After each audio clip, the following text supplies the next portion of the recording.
breakfast to the kitchen sink. Very simple instruction. Is it not simple enough? Now, imagine coming back home, maybe in your hurry to drop them off to school, didn't even cast any glance on the dining table. But on coming back, you realize that on the dining table, still littered with things they had, the children used for breakfast. Enough to know that instructions are meant to be read. And because a child who has been groomed to know that instructions are meant to be read, pay attention to instruction. Because they will do it. But if a child notices that, I don't need to obey instruction. Even when you're giving instruction, the child is just hearing some noise somewhere, not like listening to what you're saying. Are you seeing how this thing reflects in classroom? You, as an educator, you're struggling with a child who is not ready. Your supervisor is breathing down on you. The parents are coming to ask, my child is not doing well. You're coming out every time to explain what you know and what you do not know. But what after this summit, see what you're going to go out with, educators.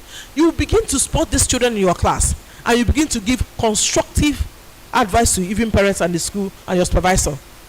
Because let me tell you something, this disconnect is not for you to fix. Are we getting somewhere? So take out time. You now realize that this child had never been groomed to even understand. Because simple instruction parents gave, and I want to give you another instance, and if you're a parent and you agree with me, it happens. You send your child upstairs or anywhere, go to the kitchen, please help me get my red bag. And this child, in the quest, maybe in the hurry to go do something else, they see the child running and, Mom, I can't find it. Leave me, please, change and I come. What happened to you insisting, go get that bag? Is on the kitchen fridge. Are you getting what I'm saying? What happened to you insisting? Your insistence will help this child obey that instruction. And the child sees that, you know what? When mom is giving instruction, I need to pay attention. And by paying attention, I have to comprehend and to execute that instruction. It reflects. Now, what about that child who, when parents are getting them ready to be ready for school, nobody paid attention in this child finishing tasks? That one I see every day. And in fact, this particular one I see in adults more than children. A lot of adults still can't finish tasks. They start a business, they drop it. They start another venture, they drop it. You know why? They don't have the grit to stay on tasks. They don't have the resilience to stay on tasks. You see, I've been learning how to sew, but I want to now learn how to make braid hair. Finish learning how to sew now. This year, she's been learning how to braid hair. Now I want to learn how to do content. In fact, data analysis. And you're like, data analysis, what? From where to where? This started quite early. The parent didn't do their relay race. Wow. You don't know why it started. Do you notice that time they were quite young? When you tell them, oh, you don't play, pack your toys back. And you see the child throwing tantrum. And you said, it's okay, come, don't worry, let me pack it. That was when you taught that child not to finish things. So when the child is throwing himself or herself on the floor rolling, allow the child to finish rolling.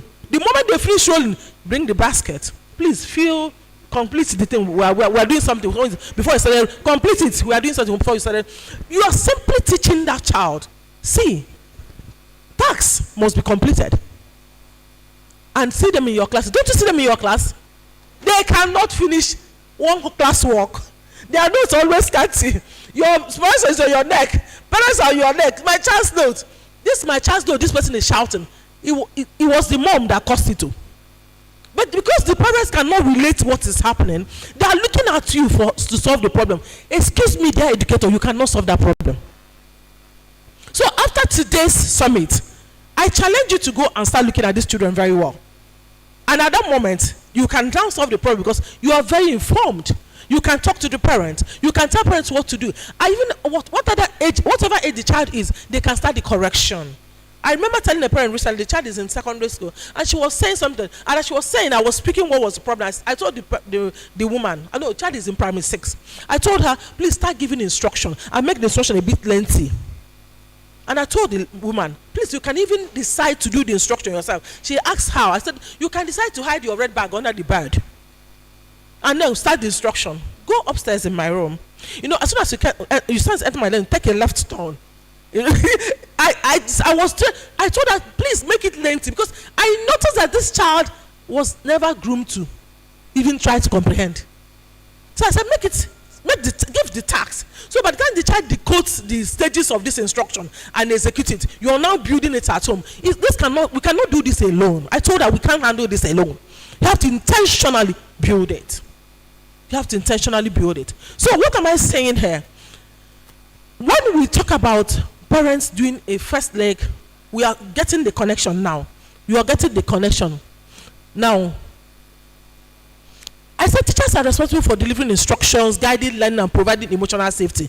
This is just what we are. See, teachers are responsible for delivering instructions, not teaching children how to, obey instruction. It's for us to deliver instruction. At that point, they are in school. We are no longer we are not the one teaching them obey instruction. Where we felt, welcome to school, first day of school. How are you today?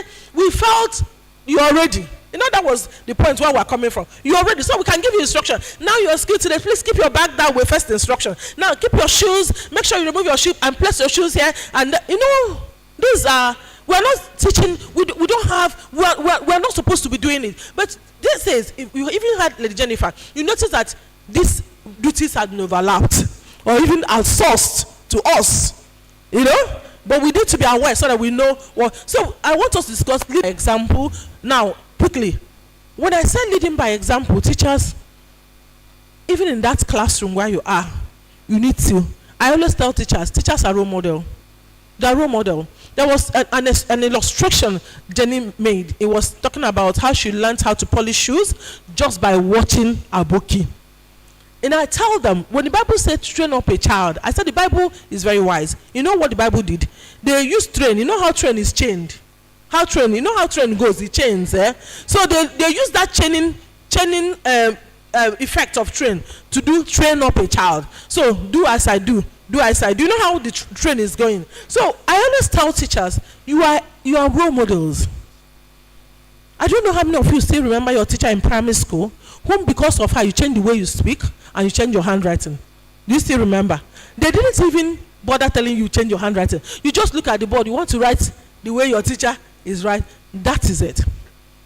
So even as teachers and educators in classroom, let us remember we are role models. So I don't want you to have this in your head and say, if children are not prepared, of course, what can I do? There's something you can do. You can still model by leading by example. You can still model. You enter the class, you hear a very chatty and noisy class. Look at the teacher. You see very calm and class where children speak so softly. Look at the teacher. So it's important we have that at the back of our head. Who is doing this slide for me, Bikun? Thank you so much. It's important for us to know this role. And I will skip this because I want to quickly be done. Using everyday interactions and opportunities for leadership and mentorship. We all know this. Well, you know what I'm trying to tell you what you do and where it connects what parents are doing, so that we can raise that child whom we are shining lights now, saying that we're shining lights. Because if we shine light in in Oka, and we don't raise wonderful children, the light will not shine very well. So the light we are shining now, we shine the light and raise children who are also stars. As an educator, remember you are using every interaction, every opportunity you have to mentor them. So however you receive them from parents, whether they are prepared or not, it's still your duty to keep on mentoring. It's still your duty. But why I like the exposure we had this morning towards what is our duty and what are the duties of the parents is to make us, prepare us to know what to say to our parents when we are faced with this kind of challenge. However, you still have to do as much as you can do. Can I get the next slide, please? As a parents are expecting teachers to handle readiness, and that's why the friction arises when roles overlap, expectations are unclear, or when roles overlap or expectations are unclear. That's always friction. And honestly, if you look at that complaint critically, parents have 90% of the blame.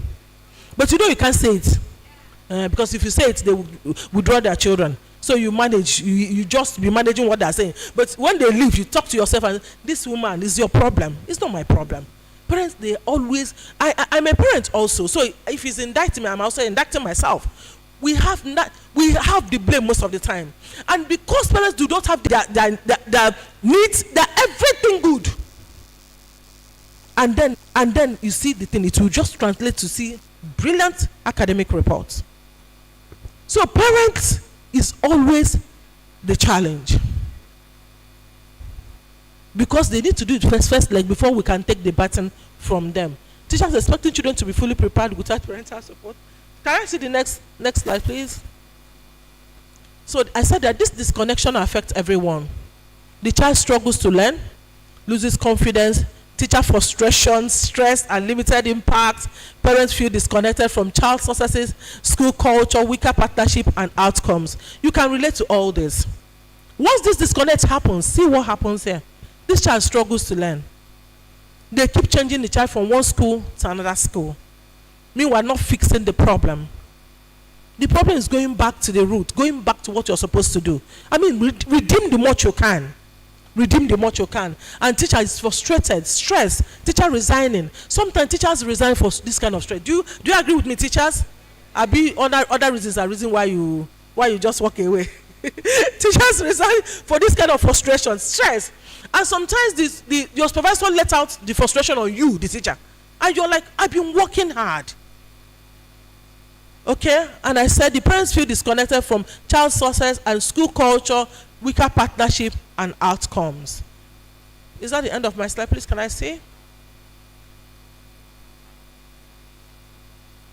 So, defining the all-star teacher. Now, teacher, this is for you. 1, build strong relationship with both children and parents. Build that relationship that will make your parents have confidence in you. When you speak to them, they know you're talking from a place of love. Do you understand? You know, there's a way you can tell somebody, man, this challenge is from home. That parent will listen. But there's a way you put it, that parent will first of all deal with you.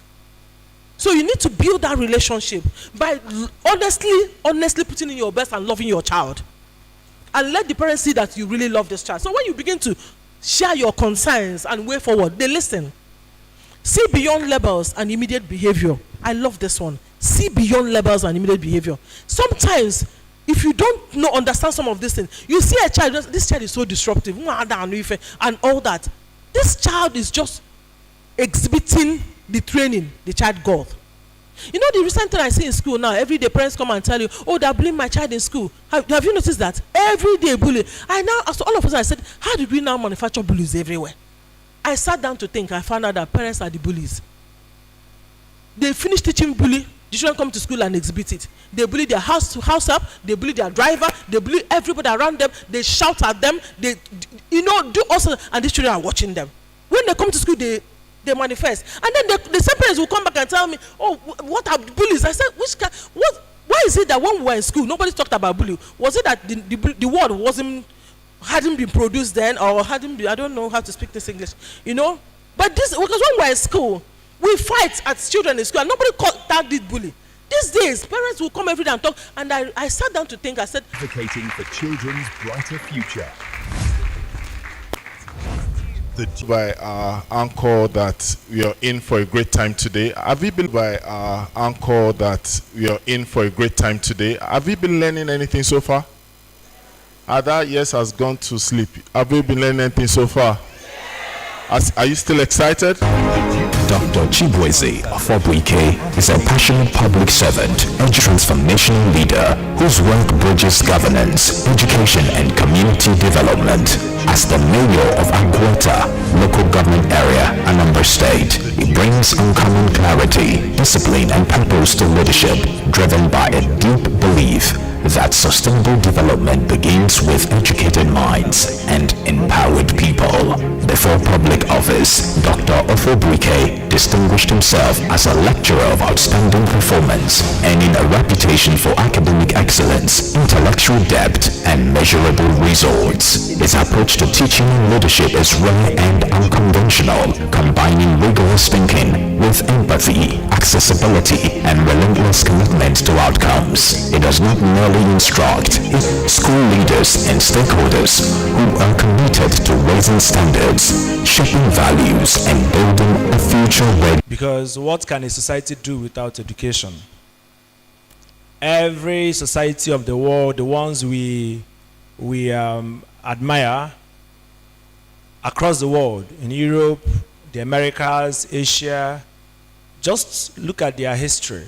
What made them what they are? How did they transform from being maybe a third world country to a superpower? You could find elements of education. So I don't joke with education as a person. And then professionally, as a politician, I also consider education to be an important aspect of our society. And that's where I serve, I try my possible best to give much attention to education. And unfortunately, I realize that that doesn't happen so many other places.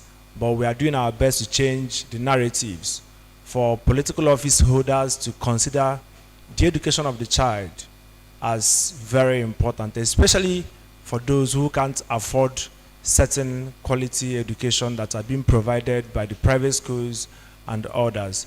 So we are doing our possible best to reposition education where I work, and it is on that note that I feel very delighted that such thing like this is happening here today at the state capital. So thank you so much for organizing this, the foundation, and thank you for all the facilitators that made it possible that some sort of quality education. I don't think I'll be doing some of the things that I do using the platform that has been given to me. There are 774 local government areas in Nigeria. So, and if you begin to place them on, side by side on an analytical basis, you could find out that what distinguishes local government A or state A is just leadership. And what shapes leadership is education. So there are linkages. There are linkages to these. And I tell you that we find these things playing out in different areas of our existence. And that's why it's very important that something like this is happening here today. And I understand it is happening free of charge. You don't find it everywhere. And thank you. I think they deserve some sort of applause. So you don't find it everywhere. Even as a government, I doubt if we can organize something of this magnitude without asking you to just drop some. So you take it from up. Okay.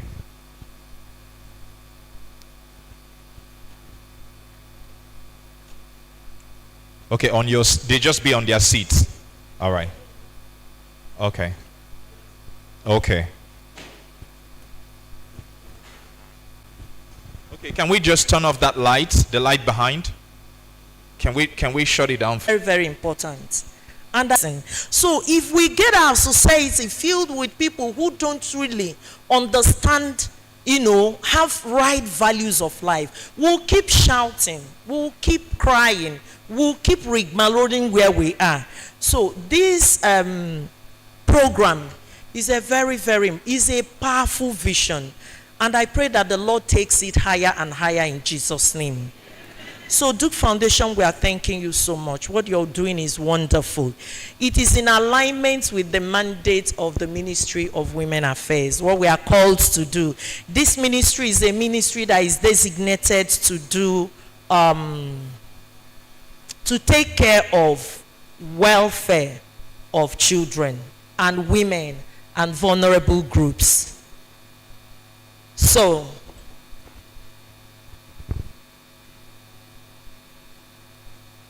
let's just have a little patience. Okay, so the mandate of the ministry is what we are doing here, and that's a very great one. We also want to thank the participants, teachers, educators, parents. You don't undermine the role of these people in shaping our society. In fact, they are the main critical stakeholders. And thank God you are here. Like I said earlier, please, we urge you to give attention to what you are doing, because I know what it means. I know what you could have paid to get yourself enrolled in this kind of seminar. Let me stretch it further. I am a trained teacher myself. And I do know that even in our families, if a teacher or an educator or a parent for that matter understands what it means to mentor a child, that teacher will go beyond activities. In this ministry, for instance, we are overwhelmed with so much problems like rape, problems like child abuse, problems of children coming from families that their parents are having issues and they are so traumatized, and you wouldn't know. And those children, for instance, there was a child that was forcefully separated from the mother for 11 good years. The person, because the father of the child was already dead, and the family of the man feels that they have the muzzle for 11 good years. And they put the child in a very big school, nice school in Lagos. The child was properly taken care of. If you look at the child, you will know actually that she is being taken care of. But when the child was rescued from Lagos, we had to keep her to try to find out how it was with her. And she was crying. She said she's been imagining, how could my mother look like? Is she fair? Is she dark in complexion? Is she tall? Could she be like me? It's terrible. Children, the problems of those beyond you. If you do your mentoring and your teaching very well, I tell you, that money where you they pursue will follow you. It will follow you.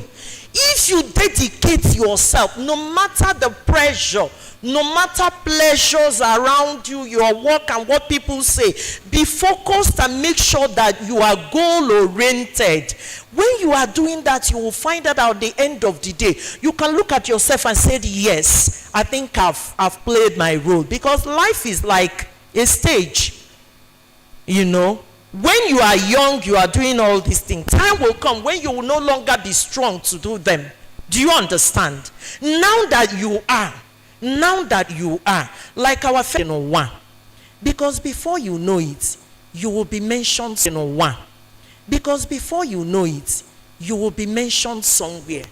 Your students will look at you and said, yes, our teacher was nice.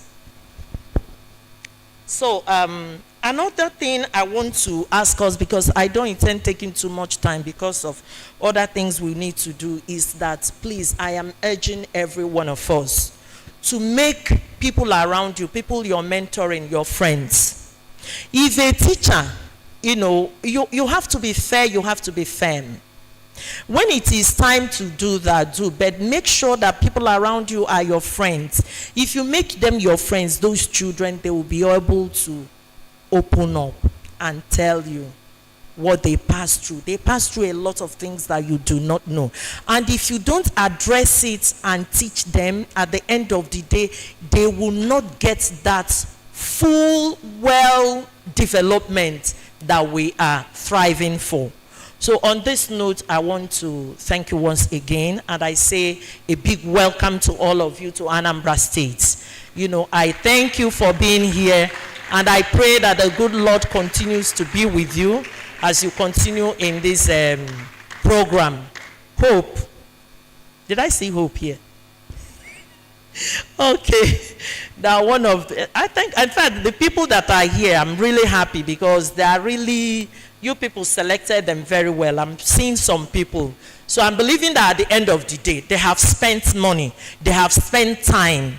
That at the end of the day, you will get what will help to impact the society of Anambra State. Thank you very much, and may God bless you all. Duke's Infant and Child Foundation, advocating for children's brighter future. The Duke's Infant and Child Foundation, advocating for children's brighter future. The Duke's Infant and Child Foundation, advocating for children's brighter future. The Duke's Infant and Child Foundation, advocating for children's brighter future.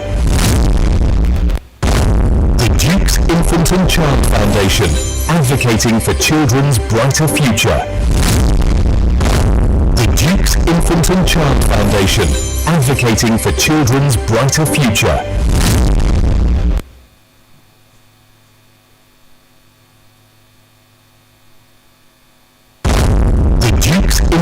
Child Foundation, advocating for children's brighter future.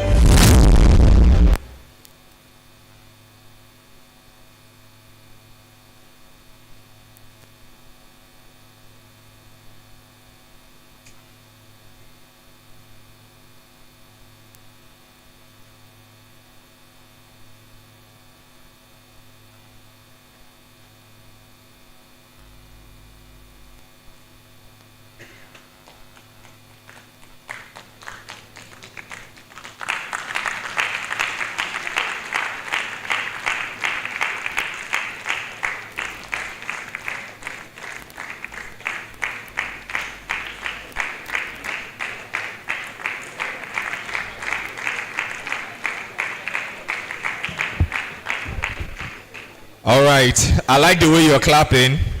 You're clapping because you know your own is here. Can we give her a bigger hand?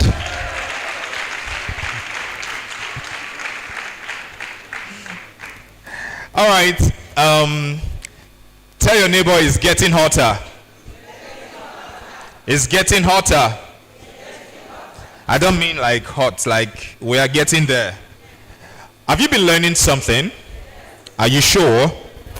Now let's say a very big thank you to the Special Assistant to the Governor on Women Affairs. All right, I know what you want to do. We're not going to roll this time. We're going to clap 10 times and then push all of it to her. Let's do it. 4, 5, 6, 7, 8, 9, 10. That's a warm thank you from us to you. Thank you so very much, Ma. That was really, really inspiring. So right now, by the way, did you observe some policemen came into the place? For a second, I felt like I should consider that career. A big hand. So, ladies and gentlemen, without further ado, the convener is going to come up and she's going to talk to us. I'd like for us to give her a big hand. I don't know, I think a citation should be rolling out already, but let's just clap for her as much as you can. If you clap louder, she'll come out faster. Anambra is a distinguished business strategist and dynamic leader with a transformative impact in Nigeria's banking sector. Known for her expertise in business sourcing, client relationship, management, and strategic leadership, she currently serves as regional bank head in one of Nigeria's top-tier banks. She holds degrees in communication arts and public relations with executive training from the Lagos Business School and other prestigious institutions. Her professional affiliations include NIPR, NIMN, CIBN, and ISMN. Beyond banking, Augusta is Ostola LLC USA and co-founder of MyDigiPay and the Tonola Empowerment Initiative. She is also the convener of the Train the Trainer Summit, a national movement empowering educators, parents, and community leaders to raise confident, value-driven children and future-ready leaders. Her vision is to inspire policy. Distinguished guests, educators, parents, permit me to stand on existing protocol. We started a bit late, so we'll take things very fast. When we gathered in Delta State, we hosted Worry. It was to take on. I want to see those that have felt the impact already with a raise of hand. Thank you so much. That gladdens our hearts. Through practical sessions we'll be holding today and honest dialogue, we'll be able to achieve certain outcomes. Teachers and caregivers will be equipped with modern tools. I'm sure when Jennifer spoke, you already got something to go home with. I saw notes being taken. I saw heads nodding. And parents were reawakened to their influence as first teachers and role models. Stakeholders will be confronted with the realities of digital exposure and embrace the responsibility of guiding our children with wisdom, not fear, because the social media space is huge. We will confront the 21st century challenges with confidence. That is why we are here, not fear. We need to guide them right. A shared national consciousness within our younger generation, pre-teens, in our homes. I heard one of the speakers tell us that a student was sniffing drugs and was sharing with the mother. Those are the challenges we will rise up to address. It must not be your child. You also owe that child a responsibility. We need to confirm the powerful truth. When you train the guardians of our children, you have secured the future. So please pay attention. We'll build on that success, and this summit, like I told you earlier, officially commenced in Delta. So we'll be extending the impact across all states and the Federation. That's across all states in the Federation and FCT. This rollout marks a strategic expansion of a proven model, one designed not just to inform but to transform schools and communities across Nigeria. Just like the chairman said, that this is what the government ought to do. Like I said, we will not wait for government to do everything. As the movement goes national, the charge remains clear. We are not just trainers, we are torch bearers. That's why we have that slogan, shine the light Nigeria, shine the light Anambra, shine the light Oka, where we are. So we are not just caregivers. Note, including you, we are all gatekeepers of our children's destiny. The future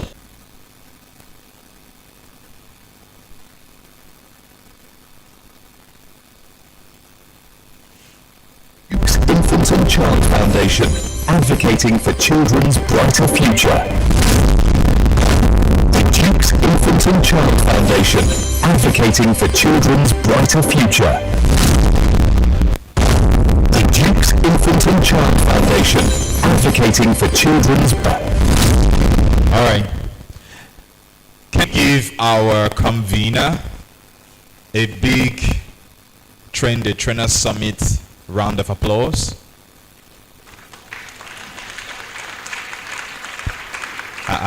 You guys are wonderful though. I'm supposed to give the call and you go with the response now. Let's do 20. 8, 9, 10. 18, 19, 20. Thank you.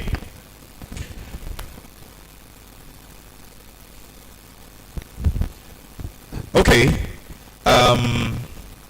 We're going to have another photo session right now because we have, when we had the first one, not everybody was here. Now we have some other people who's joined us and they'll be leaving any moment from.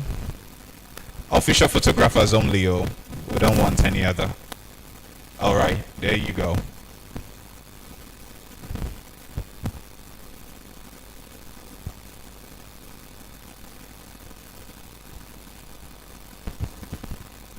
All right, let's just the fellow at the lights, just bring it down.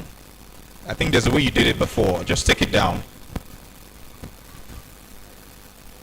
On the floodlight that's on us. Just see if you can take it down. Yes. The Honorable Commissioner for Women Affairs, ably represented by, I think, Blessing Happy A.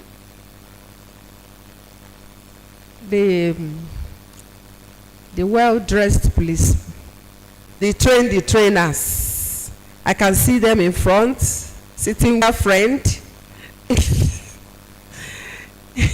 You all are welcome. You are so passionate about impacting lives through teachers. I thank you so much.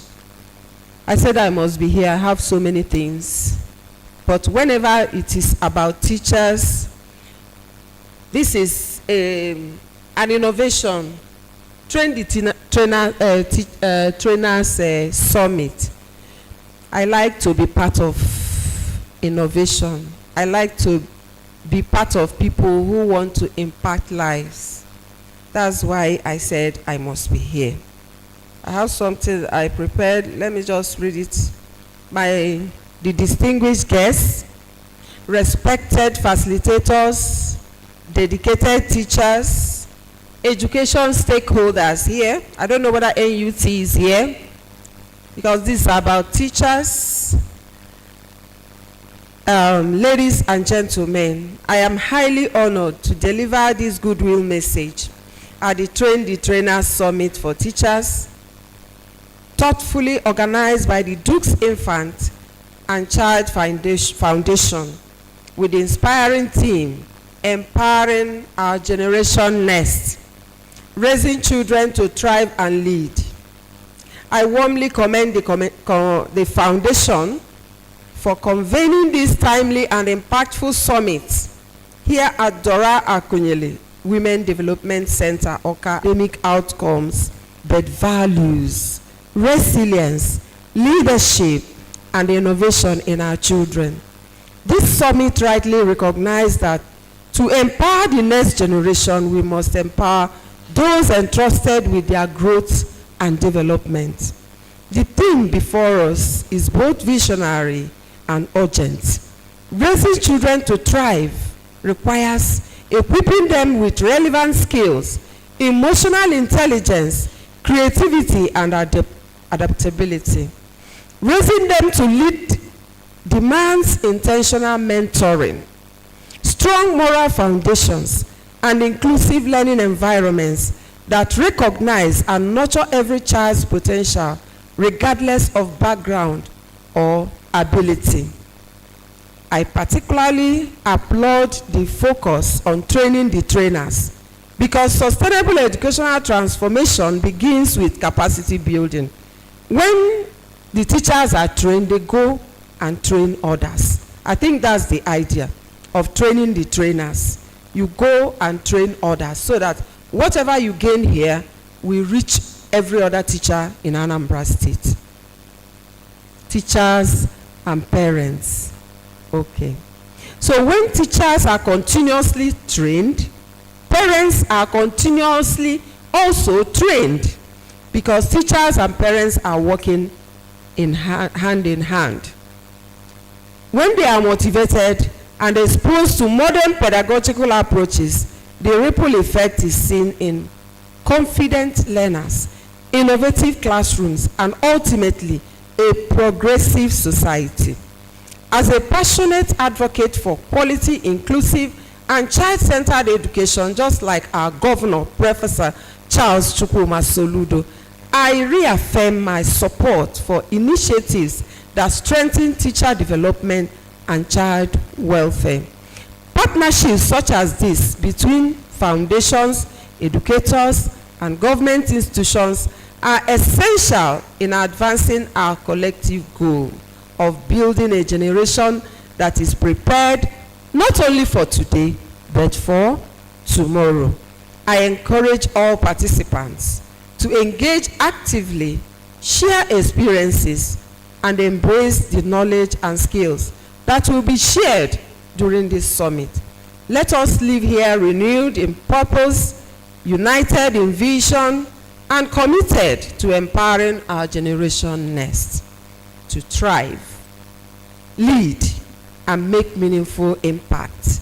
Once again, I congratulate the Duke's Infant and Child Foundation for this laudable initiative and wish the summit fruitful deliberations and lasting outcomes. Thank you, and may God bless you. Dr. Vera Nkiru is the Chairman and Chief Executive Officer of Anambra State Universal Basic Education Board, ASUBEB, OKA, where she works with the board to ensure basic education policies are implemented for better learning outcomes in all primary schools in Anambra State. Since her appointment in October 2022, Anambra State Public Primary Schools via to Modebe Memorial Grammar School, Onitsha, Prince Memorial High School, Onitsha, and St. Charles Secondary School, Onitsha, respectively. She later joined Nwafo Orizu College of Education in Sube as a lecturer 1 in the Department of Educational Psychology, Guidance and Counseling. In 2005, she served the college in different capacities as a college counselor, head of department, coordinator, college part-time program, Navy Center, and Director of Continuing Education and Sandwich Program in affiliation with the University of Nigeria, Nsukka. Dr. Vera is the Immediate Past Secretary General of Counseling Association of Nigeria, CASON, member of the Nigerian Counseling Institute Governing Board, and member by Catholic Teachers Association of Onitsha by Catholic Teachers Association of Onitsha Diocese. Award of Jerusalem Pilgrim JP by Jerusalem Minister of Tourism in Israel. Dr. Vera is married to Chief Cyril Nwandinobi Ndi Ezekunwa, and they are blessed with children and grandchildren. Ladies and gentlemen, let us make welcome Dr. Vera Nkiru Nwandinobi.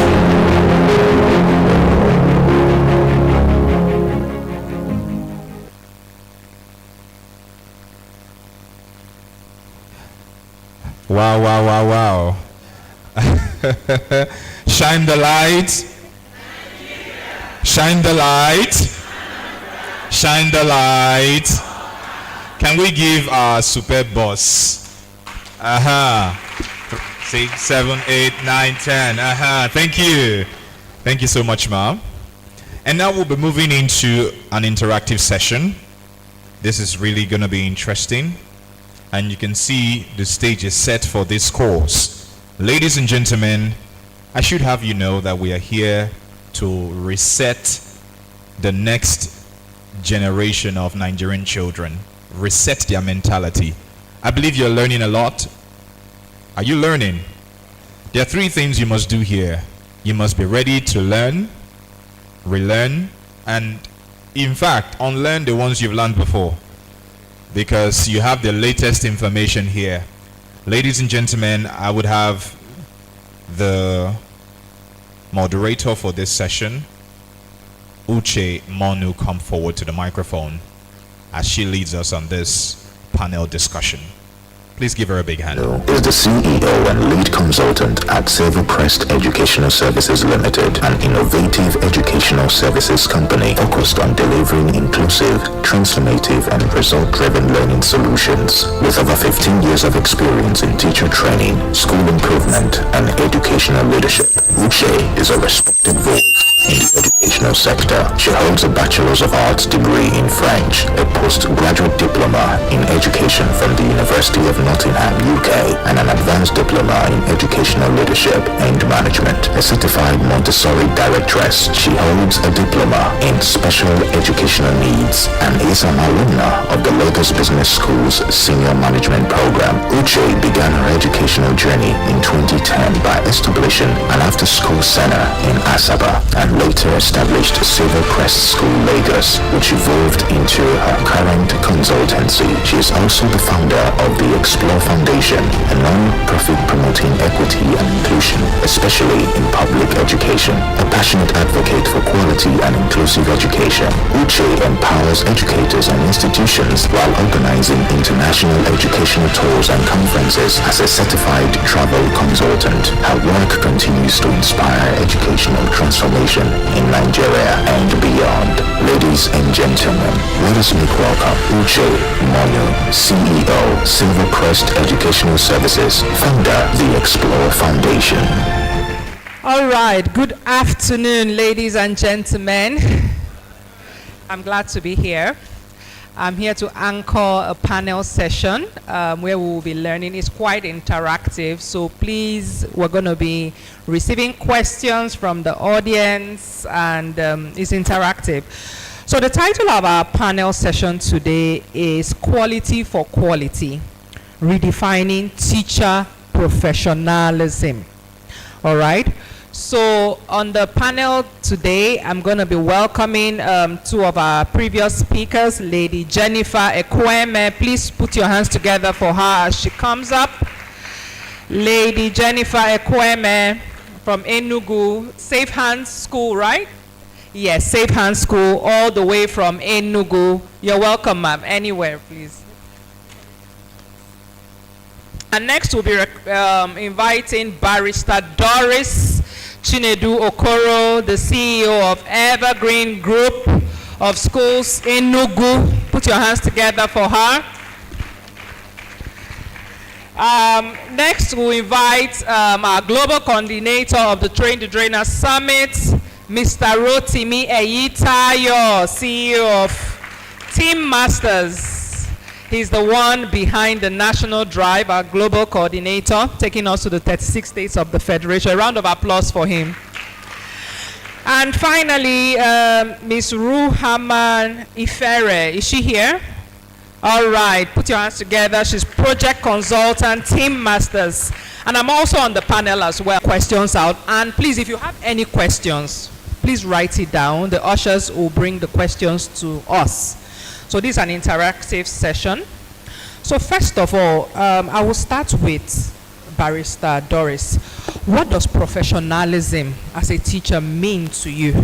What does it mean? Thank you, Chair. You know, I like that question because I think in the sector, in the education sector is where this word is bastardized more. They don't understand what it means. So maybe throwing light to what it actually means will also help a lot of us educators in the house to maybe begin to apply it. You know, once you are in a profession and you understand the tenets of that profession, abiding by the tenets of profession makes you a professional. You know, abiding by the tenets of the profession. I may have to break it down a bit for us to understand. You know, like you're a teacher, you're an educator, and you are a leader. You know, as an educator, you're a leader, you're a role model, and you understand your job. My job is to impact, to teach, to make sure the children entrusted in my care are learning. As you follow that step, you're exhibiting that professionalism expected of you. Beyond that, the structure of the place where you find yourself and where you're maybe working and doing this, you know, there's already a structure in that place. If it's a school, there are structures in the school. Your ability to conform to this structure makes you a professional. Your ability to conduct yourself to make sure you're seen as someone who is conforming to these are the tenets of this profession. Simply put, you are supposed to Barrister Doris for redefining what professionalism is to us. So we go back to the drawing board, which is to know exactly what does professionalism means, which you have done justice to. So thank you very much. So now to Lady Jennifer. Can you give her the mic? So if professionalism is daily practice rather than a title, which Barrister Doris has just said, what behaviors must teachers consistently model? Yes. Okay, what behaviors must professional teachers model? So they understand what professionalism is now. So what exactly is that behavior we're talking about?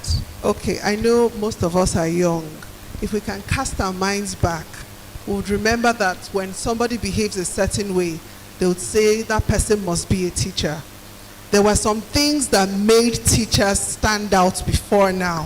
Things like integrity. That is one of the reasons why, you know, during our elections, the people that are called to be returning officers are teachers, true or false. So forget about whether it is really happening, but that is the expectations. Teachers should have integrity. If a teacher says yes, a teacher's yes should be yes. The reason is because the children trust us. It's a whole lot of burden for a teacher to be trusted by children and then you disappoint them. Number two, I think teachers should look good. We shouldn't look like our problems. You know, in Igbo they will say, "Madadina kono akoya." You know, teachers should look good. And teachers used to be known to look good. So irrespective of how much they were being paid, teachers were known how to pick and choose how to look, to make people want to be like you. We knew that teachers used to know how to go to Bend Down Select and get the nice black shoe, polish it in the morning, show up looking good so that the children have something to aspire to. You know, I tell my teachers every day, when you stand in front of these children, look like something they want their future to look like. Don't look like sufferings that they never want to go to. Because sometimes they will tell you, how much am I being paid? Oh, and then you now look like the sufferings of the whole world. Remember that you are inspiring a child. You are inspiring someone. There is a particular teacher I had in secondary school that when she shows up with her red lipstick, her nails all made, you're just looking at her. We're not listening to what she's saying, we're looking at her. And that's how teachers used to be. So teachers, 1, integrity. Number 2, look good. Number 3, be empathetic. A professional teacher should be empathetic. You are not brutish. You understand the children. You see these children beyond what they say and what they don't say. A child could be going through so much abuse at home. It takes an empathetic teacher to see beyond what the child is saying, what the child is doing, to be able to draw them in and bring out the truth and be able to help that child. Thank you very much. Oh, thank you so much, Lady Jennifer. So if I hear you correctly, it's more about modeling, all right? Model the right values, the right behavior, the right appearance that your children would want to emulate. So now, Rotimi Eyitayo, so we have a lot of teacher training programs going on right now. Most of us here are well-trained teachers. We've attended we have all our qualifications. Now, what's the biggest gap between teacher training programs and actual classroom demands of today? So they are in the classroom. What is the biggest gap? Thank you very much. I think the gap that I would rank the biggest gap is the fact that most of our trainings are not functional trainings. You find that a lot of times trainings that are designed for the head tends to help everyone to meet up with what we call compliance. And even when we do needs assessment, you ask people what are the training needs that you want to have. A lot of people begin to respond based on what they feel should fit the checklist. But when you now talk about what is in demand, we are going a bit beyond compliance. We're thinking functionality. So that's why you find out that while people are talking about classroom management, talking about lesson plan and all those things, the truth about the matter is that when training does not translate to something that you can internalize or something that is functional, it becomes just a nice to have. And so the gap most times is how do we make sure that what we are learning is useful, what we are learning is relevant, what we are learning is significant based on the need of the hour. I've been privileged to train across different platforms, across different levels. And I see sometimes that a lot of people just want to feel good that they've been in probably a particular training session. But then when you begin to ask yourself, what exactly will lead to actionable steps? Then you now begin to see the trainers to cause them to create the future. And that's not education at all. And that's why the gaps are there, where someone said some months back, that the Nigerian education system can never produce a Mark Zuckerberg. And if you think about it, that's an indictment. It's not because why we do things, we need to address the essence behind it. So I ask you, why do we sing national anthem every day? It's our obligation as a Nigerian. It's our civic responsibility. Sense. In other words, there's no sense in what we practice. Why do we put on tie or jackets as part of school uniform? That's the school Nonsense. Why do we do inter-house sports and none of the people that we put out for inter-house sports has represented Nigeria in the Olympics? Nonsense. So by the time we begin to question why we do what we do, we'll have a rethink. PE teachers can't run 100 meters. We say students should do entrepreneurship in school, and the teachers themselves are bad business people. Nonsense. So anything that comes to the world of learning, we must First, be the experts and professionals of it. So enough of trying to teach people. It's time for us to model what we teach, right? So that's where we begin to close the gap, right? Everybody living here today must make up their mind that will stop the Thank you. All right, thank you so much, Rotimi. So now we're going to be talking about the trainer's influence, a teacher, a parent, your influence. So now let's go to mindsets. How does a teacher's mindset directly shape classroom culture? Because the teacher is coming from somewhere. The teacher has their own preconceived mindsets, either fixed or a growth mindset. They have their own background, they have their own problems, they come with all sorts of baggages. So how does that influence them in the classroom and the culture of the classroom? Can you please speak to that, Ruhamat? Okay, thank you very much for that important question. Because mindset is a very integral factor, just for the educators and the parents, but also the children. And to answer this question, I would say there's a level of awareness that every teacher must be able to have to be able to teach effectively in a classroom. And to have that level of awareness, it means you are asking critical questions to yourself. You are reflecting and you are being honest about the questions that you're asking yourself. So for instance, we've just entered into a new year, and it means that we've started a new curriculum for this new term, right, as teachers. So ask yourself, how did you do in the last term? How did your students, your children under you, the people that have been, put in your care, how did they improve, probably in any particular subject or in their behavior in general, or even in their own mindset? Then when you compare, because you have to come from somewhere before you get to somewhere, you have to come from some place to get to a destination. When you ask these critical questions, then you'll be able to now know how you can position yourself to see that, okay, there's a gap from where I'm coming from. Most of my students are not probably learning. Most of my students are not probably changing. There's no real effect in what is being done. Then how do I now position myself now as a teacher, knowing that now, because of this Trainer Summit, you have understood that you are gatekeepers and you are custodians. It means that you are giving instructions and you are not necessarily parenting this child. So you begin to do what? You take those trainings, just like this Trainer Summit. You begin to take courses that are online.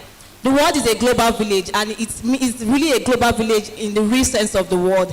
I mean, with technology, with our phones, you can be able to access a lot of things.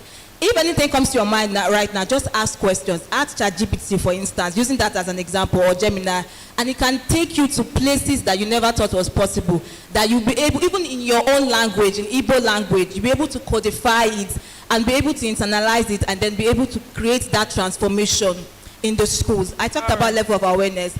Another thing as teachers is that we need to have a vision mindset. Just like schools, I believe every school have their vision and mission.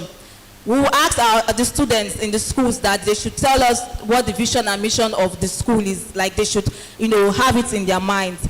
But you as a teacher, have you asked yourself this question? What is my vision and my mission as a teacher? So for instance, we come into a school and we ask this question, and we mention the name of a teacher. What can be said about you? What can be said about you? Not just only in your presence, but also in your absence as a teacher. It's possible when you have a vision and people can see how that vision translates. Again, through the third thing, that is your values. What is your values? Values here goes beyond just saying I'm a person of integrity. I'm a very honest person. I come early. I'm very punctual as a teacher. Remember I said something in the beginning that you need to ask questions from where you are coming to where you are going to. When you ask questions, your values begin to change. And your values here could be that because of the fact that most of my students are being realistic, they are not moving forward, they are not really gaining something, again, from the positions they are getting, from the test results and all. Your values can now be that, okay, instead of this, I'm going to now, for instance, get 5 certified courses. I'm going to get 5 certified courses as a teacher in the first month of the year, right? And then those courses, you are focusing it on something. It could be probably you are focusing it on AI. It could be probably you are focusing it on a particular subject matter that concerns children in your school. when you have a high level of awareness, you ask the right questions, and from that high level of awareness you have vision, and then from that vision your values also corroborate. Thank you. Fantastic. Thank you so much. That was really deep. That was really deep. So the teacher's mindset affects everything. So what I hear from you is that teachers should take personal responsibility for their personal development. So don't just wait for the government to arrange programs, okay? When you see free programs like this, you jump on it, like the Train the Trainer Summit. You don't need to be cajoled. Anything you see online, any free trainings you see, please grab it. And also invest in your personal development. Save money to say, okay, this 2026, I'm going to take 2 new courses. I'm going to improve my practice. I'm going to search online. What are the new trends? What's happening in education? What's happening globally? Because the world is really a global village. So let's leave here with that mindset shift of taking responsibility of our personal development, even as parents. So there are so many things happening now, the trends for parents. You need to know what is happening, okay? So thank you very much, Rohama. So one last question for Barrister Doris. What competencies must every school insist on before calling someone classroom ready? Before calling someone classroom ready, before you bring someone into classroom to teach children, what are the competencies? What are the qualities and competencies? Honestly, I like this question. Thank you so much. And I'm sure teachers in the house, you're listening now. First of all, I want to say that these things, competencies that will make you classroom ready, is very dynamic.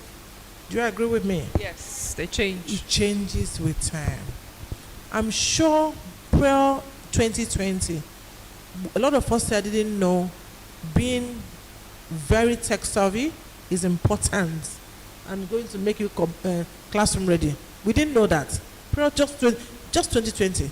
But today, for you to be competent ready for that 21st century classroom, you need to be tech savvy. And it doesn't matter whether you're, a lot of people will tell you, oh, I don't like technology. That's not the question now. You have to like technology. Just like Uche said, like once in a while, you just set some money apart to just invest in yourself. Being classroom competent or competent ready for classroom, you really need to set money aside for a lot of trainings. I just mentioned one. There are numerous, Uche, but I'll try and mention few because teachers and educators in the house need things they can hold on as they're leaving this door. You can't say you're competent ready for classroom in today's world if you're not 21st century compliant teacher. By that, you know the skills for 21st century learning. You're not tech savvy. You can't prepare lessons and using technology and sending it to the children. You can't work with smart devices, even a smart board. Because it's important you know these things. These are the competent, what do they call it? Competencies for today's classroom. And I must warn you, it might change for tomorrow's classroom. But for today's classroom, you have to have this. And above all, emotional intelligence. Before now, nobody hammered on emotional intelligence as a competency for classroom. In fact, some of us that started teaching earlier before now, no, even if people were saying it wasn't making wave. But today, because of the invention of technology, emotional intelligence has become like not just an interesting topic, but must have skill for a teacher. Must have. And because the way the world is going right now, families are having a lot of challenges. So that competent teacher who is ready for classroom must be emotionally intelligent to manage the feeling of parents, which reflects in the child, and the feeling of other teachers you're working with, and regulate his or her own emotions. First, because you have to regulate your own to be able to manage other emotions, around you. So I don't know if you still want me to go on, but I just want to feel that these are very important ones in today's classroom. However, tomorrow I'm sure more will be coming up to add to this. Thank you, sir. Okay, thank you. So to just add another question to what you have said, you know, like you said, next it may change. AI, we're now getting into AI, so that's another conversation. So now, you know, we have a mix of teachers here from private and public schools. So now you've talked about technology, and we know that there are gaps, especially in the public schools. So now for a public school teacher here listening who is saying, oh, we don't have tablets, we don't have lights, we don't have smartphones, how do we be competent in this 21st century? So what can they do, even though we know that there are challenges, even though we know that these are the realities in Nigeria for the public schools, what can they do? How can they be innovative even in the situation that they are? Yeah. You know, innovation starts with you before you enter your classroom. You know, I don't want you to limit yourself because you feel I'm in a public school where nobody is really pushing us to even be this tech savvy. Nobody cares. After all, there are no gadgets or anything to even show what the skills you've acquired. First of all, start working on yourself. Start exposing yourself. If you're here in your public school teacher and you're seated in this hall, please, I need you to clap for yourself. Are you clapping for them? Hold on. Are you clapping for them? Are you the one clapping? I want to know. You are the one clapping. You are amazing. You are amazing because honestly, in the public schools, there are no motivations for you to come for this kind of train the trainer summit. So which means you are self-motivated, and that's a plus for you. So I encourage you. Thank you. Take that. Yes. Take that flower. Clap for yourself. Take that flower. So I encourage you to expose yourself to this. That's started from there. And it's only in this kind of conversations that you can start, you know, expanding your mind. She talked about mindset. Start expanding and remove the limitation mindset that always tell you, oh, because we are not doing this, we are not doing, I don't have to. Listen, the funny thing is that the children that comes to public school are also exposed to technology. That's the funny thing. So you need to, as you expose yourself, you start getting insight on what can we do? What can we do? You even start giving suggestions around where you are. You know, and you start exposing the children to the much you can with the limited resources you have. You mustn't have smartboard for you to start doing it. Yes, you mustn't have smartboard. You mustn't have laptops and all. But you can start it. Even the conversation with the children can also help the children and help you. Thank you so much. Oh, thank you so much for that fantastic explanation. So a final question for Lady Jennifer. So now teachers often blame systems, like we just said now. Okay, you can talk about everything that is not working in the public school. So you're blaming the system, you're blaming students, blaming parents. What's the way forward? Because you have the children now in your care. What's the way forward? Exactly. So you're blaming the parents. The parents, in fact, we'll start with the government. The government is horrible. They are not supporting us. The parents are not doing their job. Hustle culture has taken them away. But right now, the problem before you is that the children in your class are staring you in the face and expecting a miracle from you. The government is expecting you to perform a miracle. The parents are expecting you to perform a miracle. So at this point, what do we do? Do we throw the baby and the bathwater away and say, I'm helpless, there's nothing I can do? But the truth is that you are powerful. Every teacher here is powerful. But anyone that a child is able to look up to and call you teacher, you are powerful. Start from where you are. And, you know, I believe that people do not care how much you know until they know how much you care. And it also applies to the children. You can't change a child that you don't care about. And you can't pretend to care about people. If I truly care about you, you will know. When you truly care about a child, they will know. You can't try to correct a child that you've not known, that you've not connected with. So we must first of all begin to lead with love. Begin to lead with empathy. Understand that these children are limited. The problems that they have are not because they chose to have those problems, but it's because the system failed them. So start from that place of empathy. When the children know that you care about them, they are more amenable to learning. They are more open to change because you've seen beyond their problems. You see them. They know this teacher cares about me, and they are willing to listen to you. Have we experienced children in our classes that they're only particular people that they listen to? Yeah, it is because they have seen that those people truly care about them. So whether the government has failed or the family has failed and these children are right before you, begin to lead with love. Remember, you cannot correct a child that you have not connected with. I was talking to my teachers yesterday and I said, get into their world. What excites them?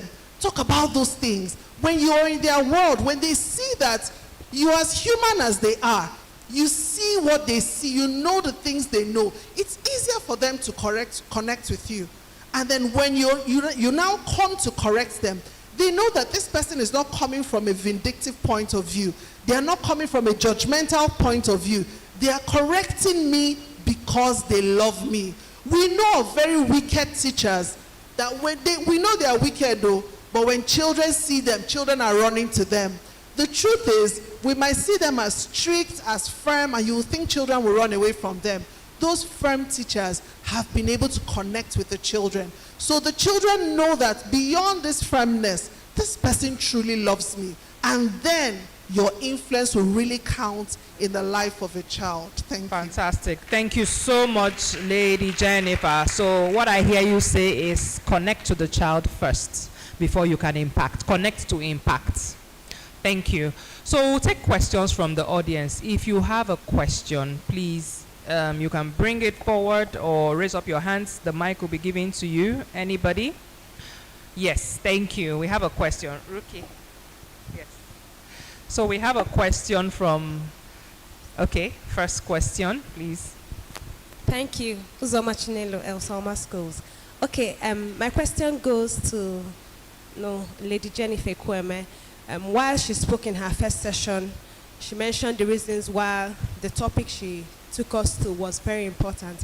And two of the reasons she mentioned was that the teachers are overwhelmed, the parents are overwhelmed. And my question is, if the two significant adults in a child's life at this point is overwhelmed, so what do we do as educators to help? Thank you.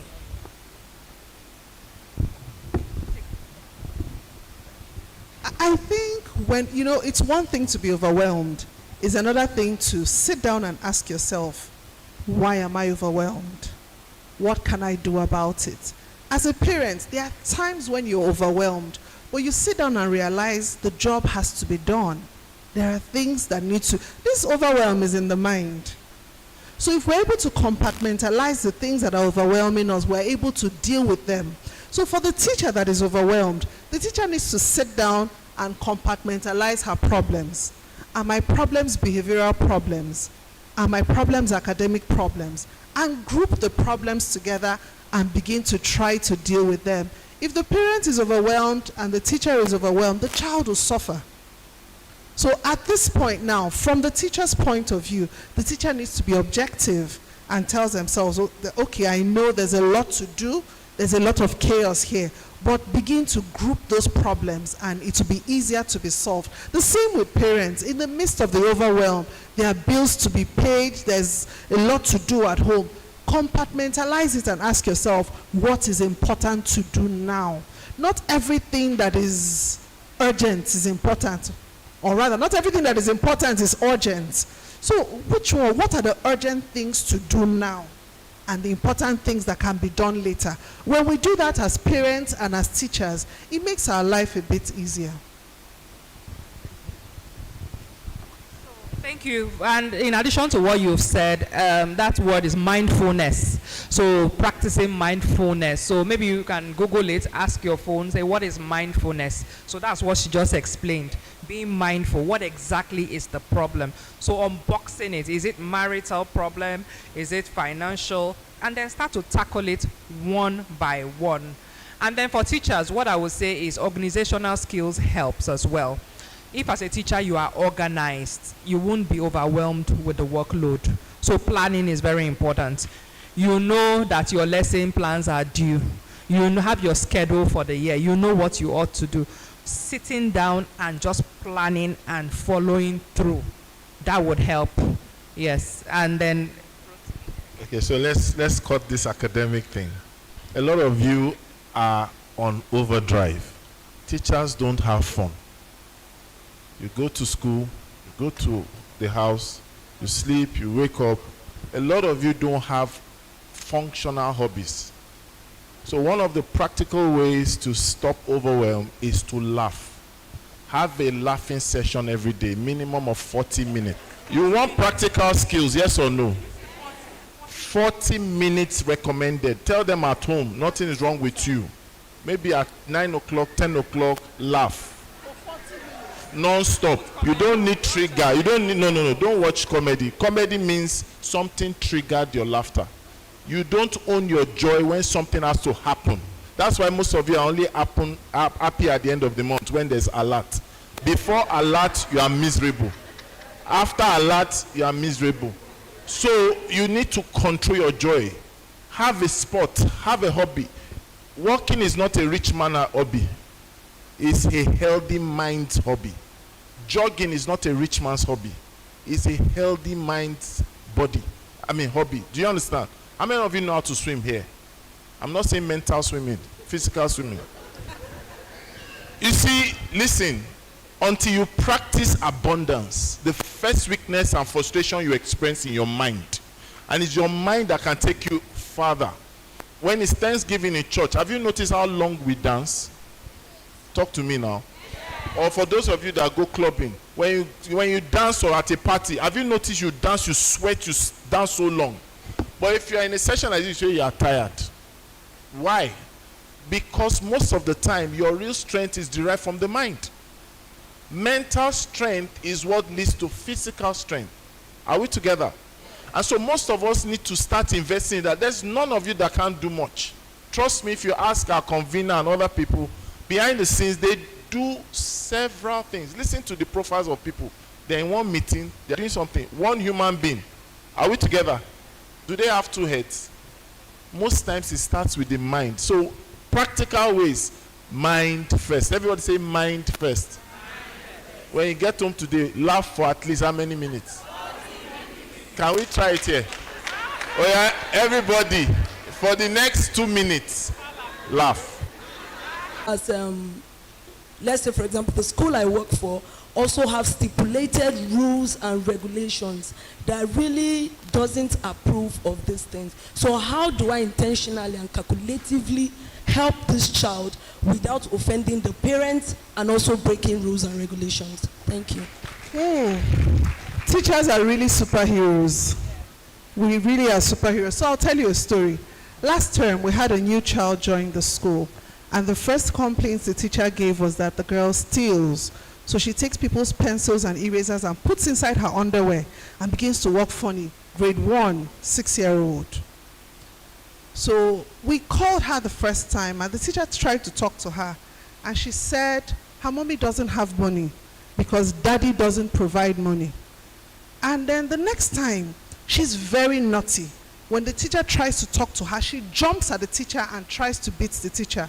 6-year-old, grade 1, yes. So this is not the one of, the teacher is being, when the teacher tries to, the girl is scratching, and so that violence. And, they did everything they could, and they brought her to my office, and I began talking with her.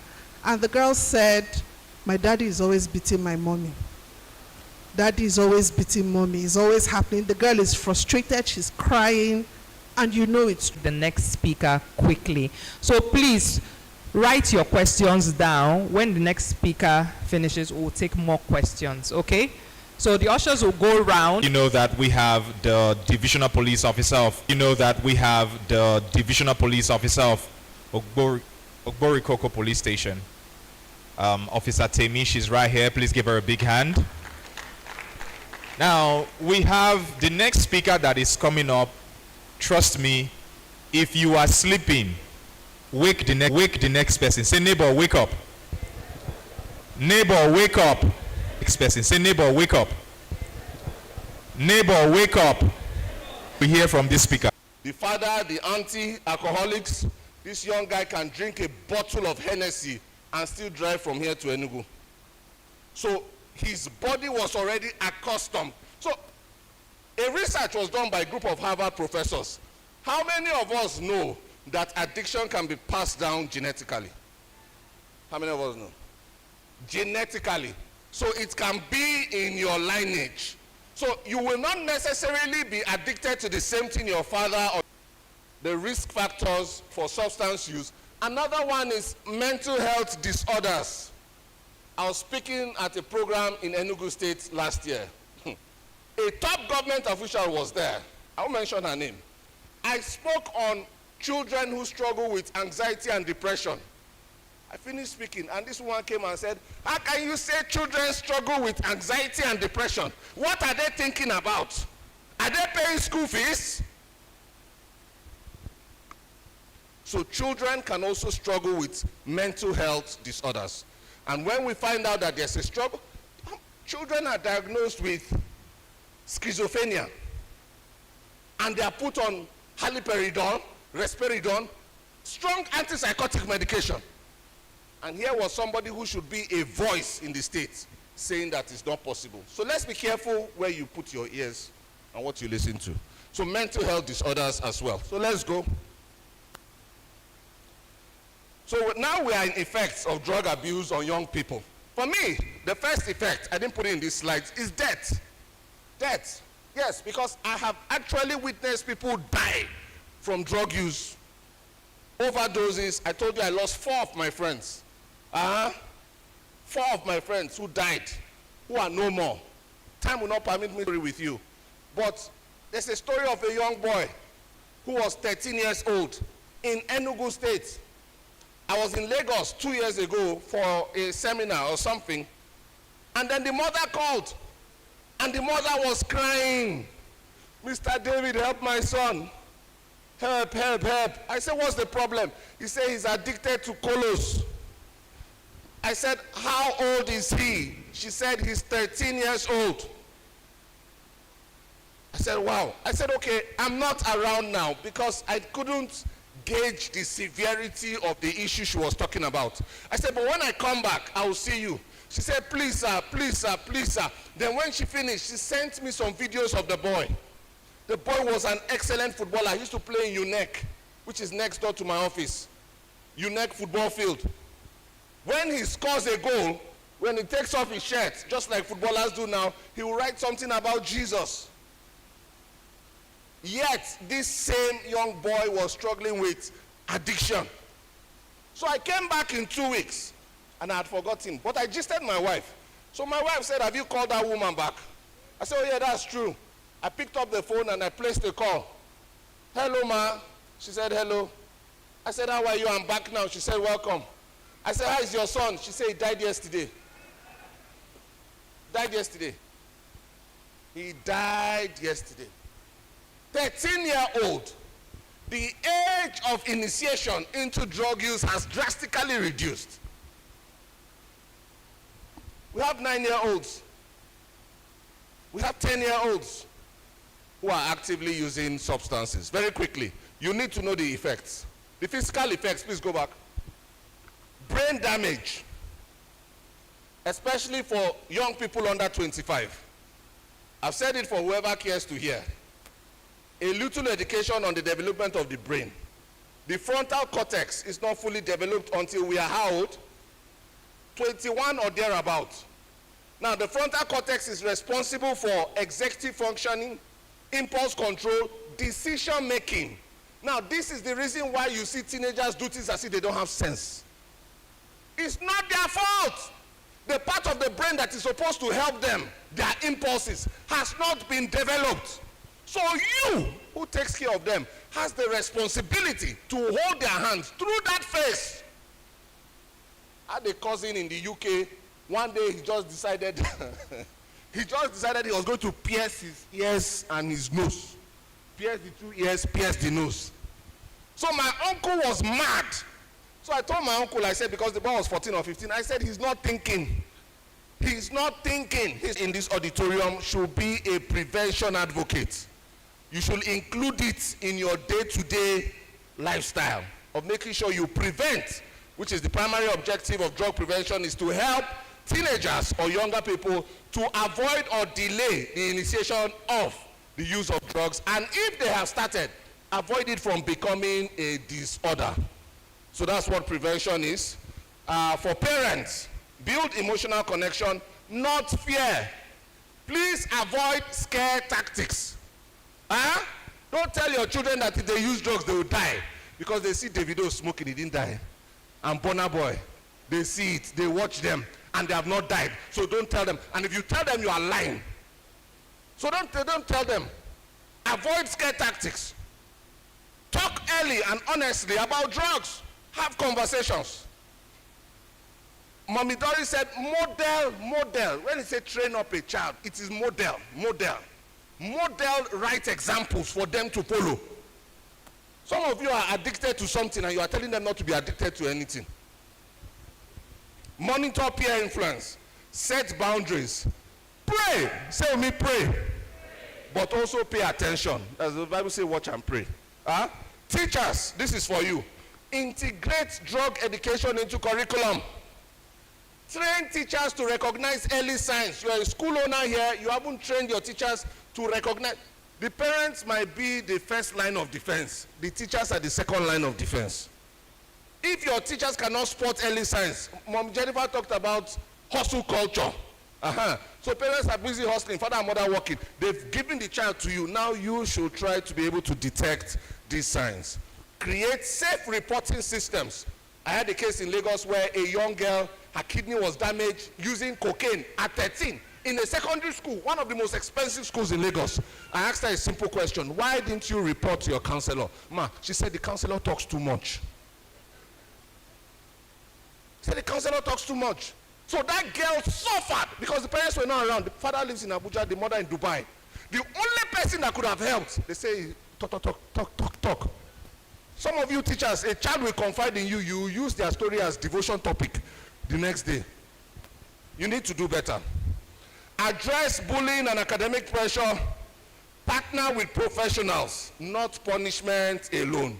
We're almost done. 2 minutes, please. Religious leaders that are here, please, for the clergy, preach compassion, not condemnation. Enough of the condemnation. Because it's that condemning message that will not even allow them to talk to you. Address substance use from the pulpit. Integrate it into your Sunday service sermons. Provide counselings and safe referral systems. Create youth mentorship structures. We have a program called the peer advocacy model. We've discovered that it's easier for the peers to talk to themselves than with the older people. So create these in your places of worship. Replace shame with restoration. Okay, let's finish. Just 3 more slides. Mentors, please do the same thing. We have a lot of mentors, coaches, all those things, different names. Be present, not just powerful. Some of us just enjoy the title, Coach David. Then you print it big on your shirt. But are you actually doing the work of a coach or a mentor? Model healthy living. Teach life skills. We had the speakers mention resilience. I heard it about 4 or 5 times. Purpose, self-control, etc. Offer alternatives like sports, skills, or service. Government agencies, thank God our police people are here. Strengthen enforcement against drug distribution. Find prevention programs, fund prevention programs. Support rehabilitations and reintegration. Collaborate with NGOs and faith-based centers. Invest in youth employment. Invest in youth employment and mental health services. Now, to all the trainers, this is a Train the Trainers conference. We must cascade, we must step down. Your role is to take this knowledge back to your homes, to your schools, to your environment, to your places of worship, and then train other teachers. Teach them about prevention. Teach them not to use scare tactics. Teach them to focus on life skills like resilience, purpose, self-discipline, etc. Create prevention networks. Speak up and act boldly. Now, final charge. I want all of us to say this together. When you see something, Can we read it, or I should read it and we follow? So I'll read it and you read after me. When you see something, say something. Operation clamp down the suppliers and put a policy pronouncement against drug use and sale. Let's put our hands together for ourselves. Thank you very much. Please, a round of applause for David Folaranmi. Wow. Okay, now, let us give him the Train the Trainers Summit kind of clap. Let's do it. 1, 2, go. 1, 2, 3, 4, 5, 6, 7, 8, 9, 10. Thank you so much, sir. Did you learn something? That was very relatable, right? Very relatable.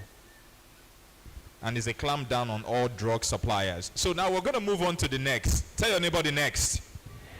I can see that the food is going round. Please, let's not make a falls out of it. Now, remember, we asked you to send questions, all right?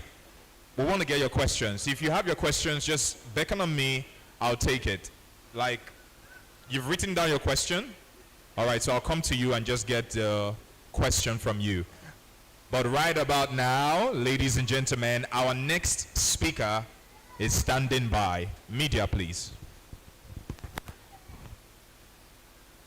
SP Omoshitimi Agbedi Zuokuma is a dynamic law enforcement leader and trained legal practitioner currently serving as the Divisional Police Officer DPO of Ogborokoko Police Station, Bendele State, Warri, under the Delta State Command of the Nigeria Police Force. She holds a master's degree in law and diplomacy NLD and is widely recognized for her reform-oriented approach to policing.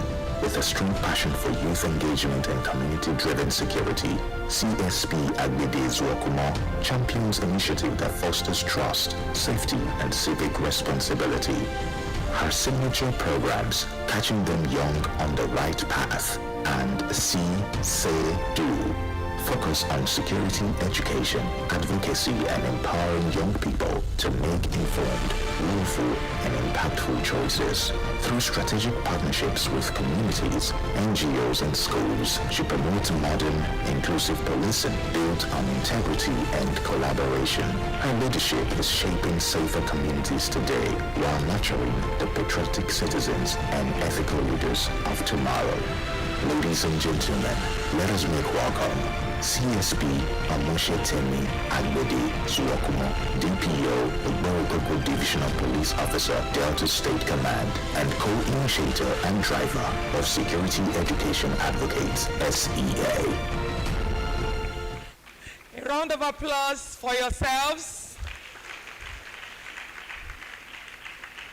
Good afternoon, Oka.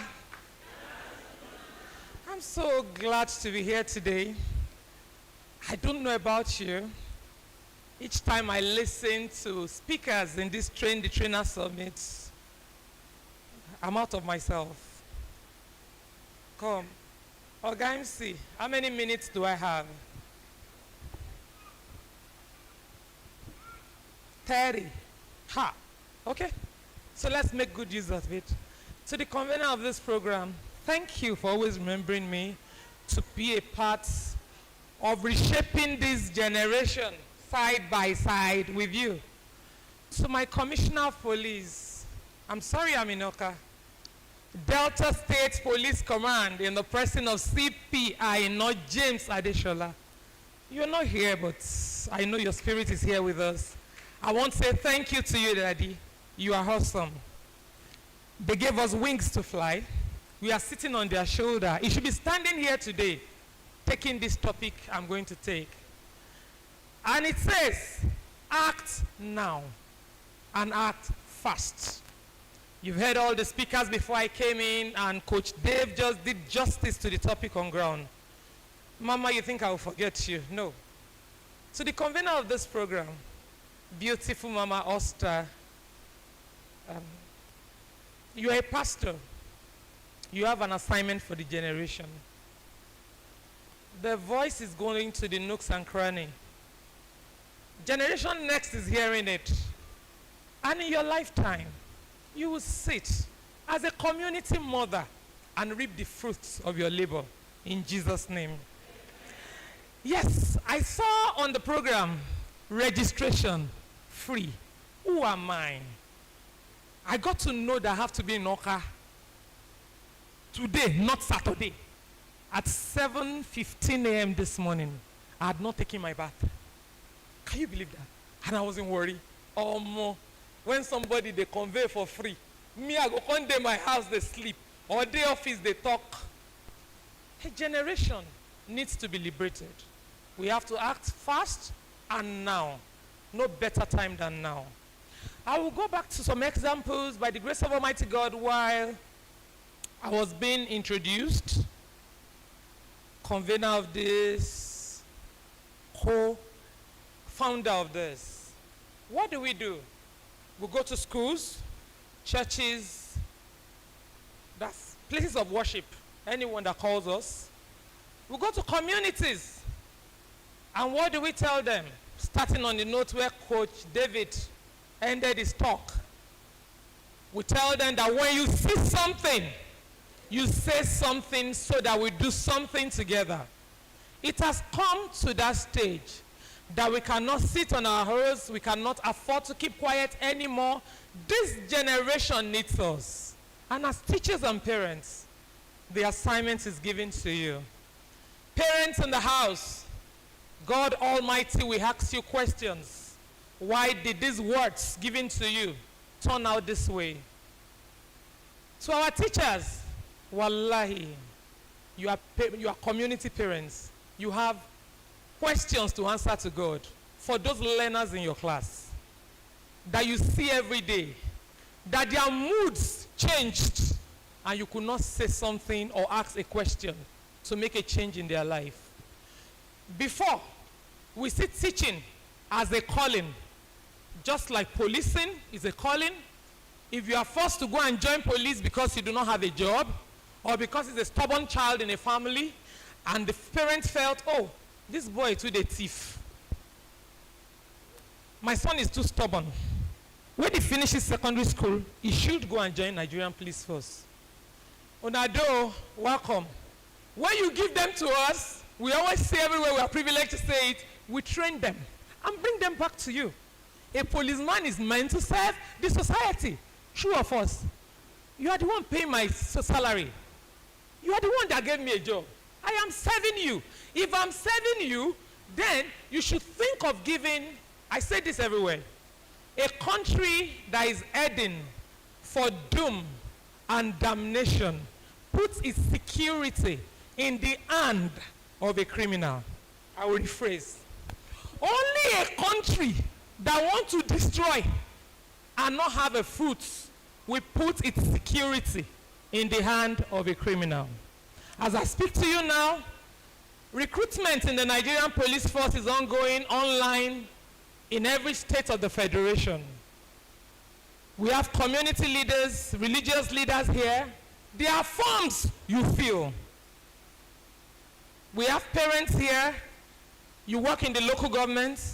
They ask them to get letter of identification. You know I am Temi. I am from Ondo State. And I come to you because I live in Oka. And I take the slots of the people of Anambra State. I give you 20,000 naira. You give me a letter of identification. And I go and I come in through and maybe, is there any local government like Onitsha? There is. Thank you, ma. Probably from Onitsha. Then immediately after I'm trained, probably I'm a thief in my house. Then after training me, I will now be returned back to the people of Onitsha to go and serve them in community policing. You remember I used to thief, steal? Now I've been trained on how to handle a weapon. Who am I? I'm robber. Very simple. Very simple. You have now empowered a thief in your home to become an armed robber. That's why the time to act is now, and we must do it very fast. So our teachers, our children are going through so much. I've been told I have little time. And I want to give you an example of something that happened. my convener tells me about speaking on real life, true life experiences. On 31st of December, very early in the morning, I got a call from a family friend. And the family friend told me that there's a problem. A little child is being, I'm careful about the word to use, that a little child is about, not yet, to be blackmailed. I said, how? With what? And they said, with a nude. Little child, nude. How? Bawo. How did it happen? And I said, well, we don't have time to say much. We just want to give you the location of the child, the location of the phone number, so that you track and get the location of this person doing this. Oh, how old is she? He said, a teenager. I said, okay, who is doing this? They said they don't know. But she feels is a classmate and a girlfriend. So we started in the morning. And at about 6:30 in the evening, somewhere around Sediko area in Warri, Delta State, we arrested a minor. I don't want to call him a teenager. A 13-year-old boy. We couldn't take him alone from the house. We had to insist on the mother coming with him to the police station. And when they got to the police station, it's still not clear. This is a mix-up. Even the little girl, when she came to the station, said, this is my friend. It's not the one I'm talking about. What happened?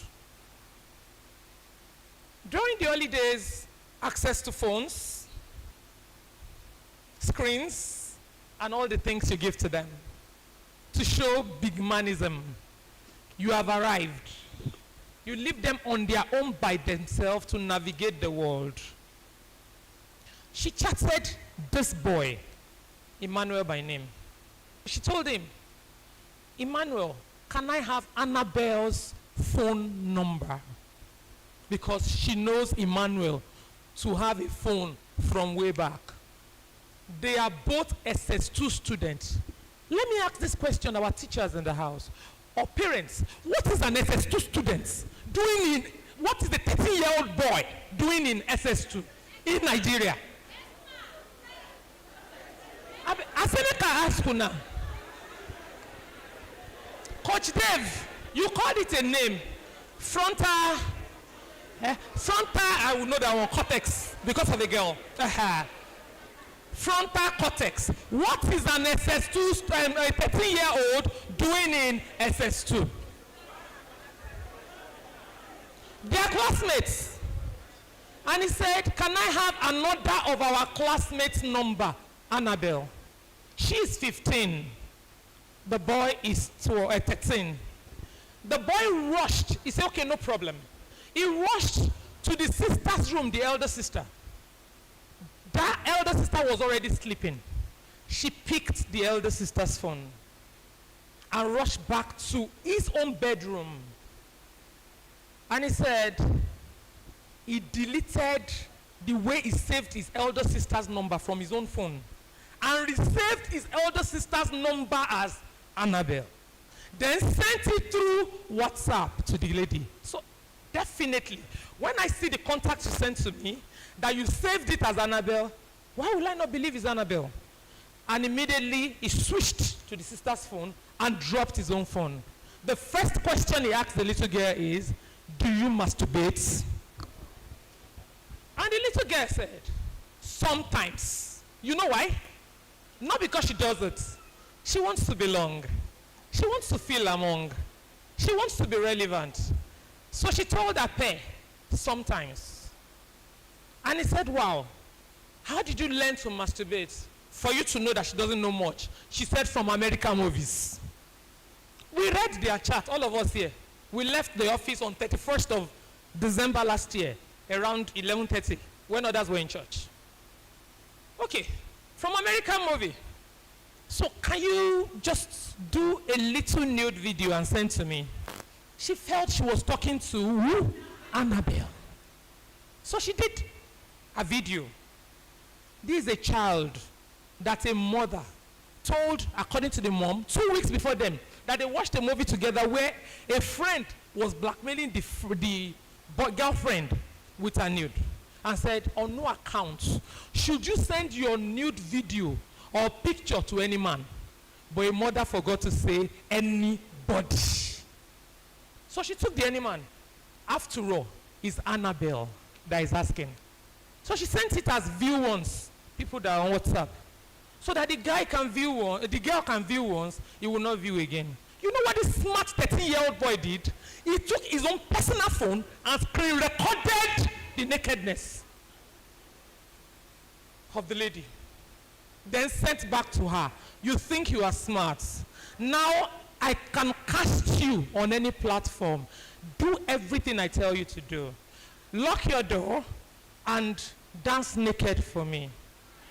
So she was about to start it. Coincidentally, a mother that is intentional came into the room and she dropped her phone.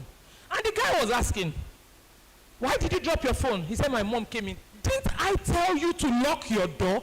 13 years old boy. So they couldn't even believe that it's a child because of the word of command. So at that stage, she now said, oh, I've not locked them. In our house, they don't put locks on door. Parents, are you getting something? In our house, they don't put what? Locks on door. For now, we be big men and big women that loves to put classy things. Even on our children room safe, even our fingerprints no day, when no fi enter. In our house, we don't put locks on children room door. Everybody, they open door down so that we know what you're doing behind closed doors. So I said, okay, go to your washroom, 13-year-old, and go and do the video for me there. At that stage, she said, I don't know. My phone is malfunctioning, but let me switch to another one. But before she said that, she ran to her mommy's room in her sleeping wear and knelt down. Mommy, I've failed you. Mommy, I've done what you said I should not do. And the mother said, what did you do? He said, my friend Annabelle, I sent my nude to her as view once. I don't know how she got it saved. The mother now said, okay, where is her contact? Say, tell her that your phone is bad. Let her chat with my phone. So he gave her she gave the mother's phone to Annabelle. And Annabelle now started giving the word of order. Those are the first sets the mother showed to me. To the mother, not knowing it's not the girl. The mother will reply, a 13-year-old will reply with strong word that you cannot believe. This went on for a while until he said, right now, get to your bathroom, lock the door, and pull your clothes. So the mom said, go in, pull your zip. The sleeping wear has a zip in front. Pull down your zip. Then, when I say stop, you stop. They set the video. And the mother was recording by herself. So when he pulled it down, she cut off the phone. That was when she decided to report. This went on from about 9 p.m. till 3 a.m. of the following day. That boy lives with father and mother in the house. 13-year-old was on phone from 9 p.m. till 3 a.m. chatting and asking to see people's nude. Finally, when we arrested him and they brought him, I said, where is Annabelle? And how did you get Annabelle's contact? He looked down. I said, tell me, are you Annabelle? He said, yes. You have 2 numbers? My elder sister's number. Meanwhile, the sister was sitting outside all this while, wondering, why would they pick my little brother? He doesn't even know anything. Then we brought our phone. They don't hide the chat inside the phone. Me too, I be literate. I didn't know that there is a way until that day you could hide a chat that you will not even see it. So,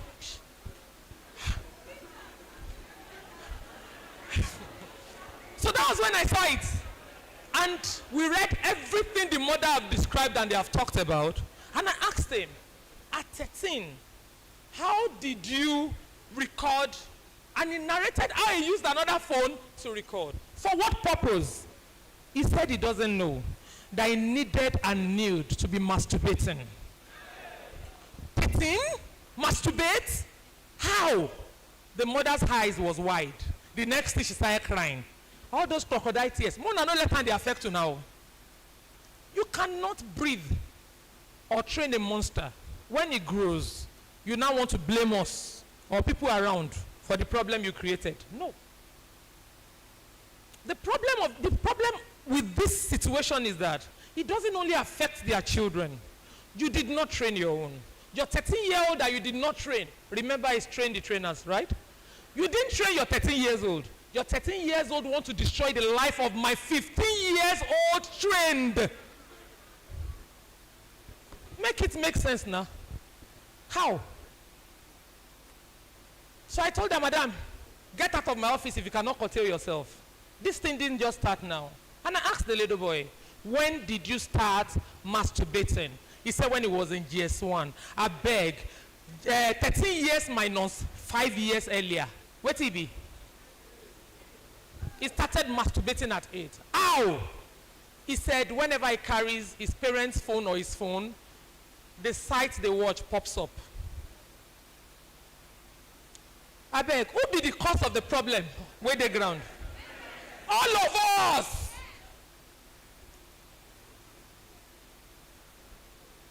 Then, my PA was able to discover different sites, porn sites, a 13-year-old boy visits. Not only that, the boy said he started using a phone from when he was 5. A phone, not a tab, from when he was 5 years old. The father came, the sister's phone was checked.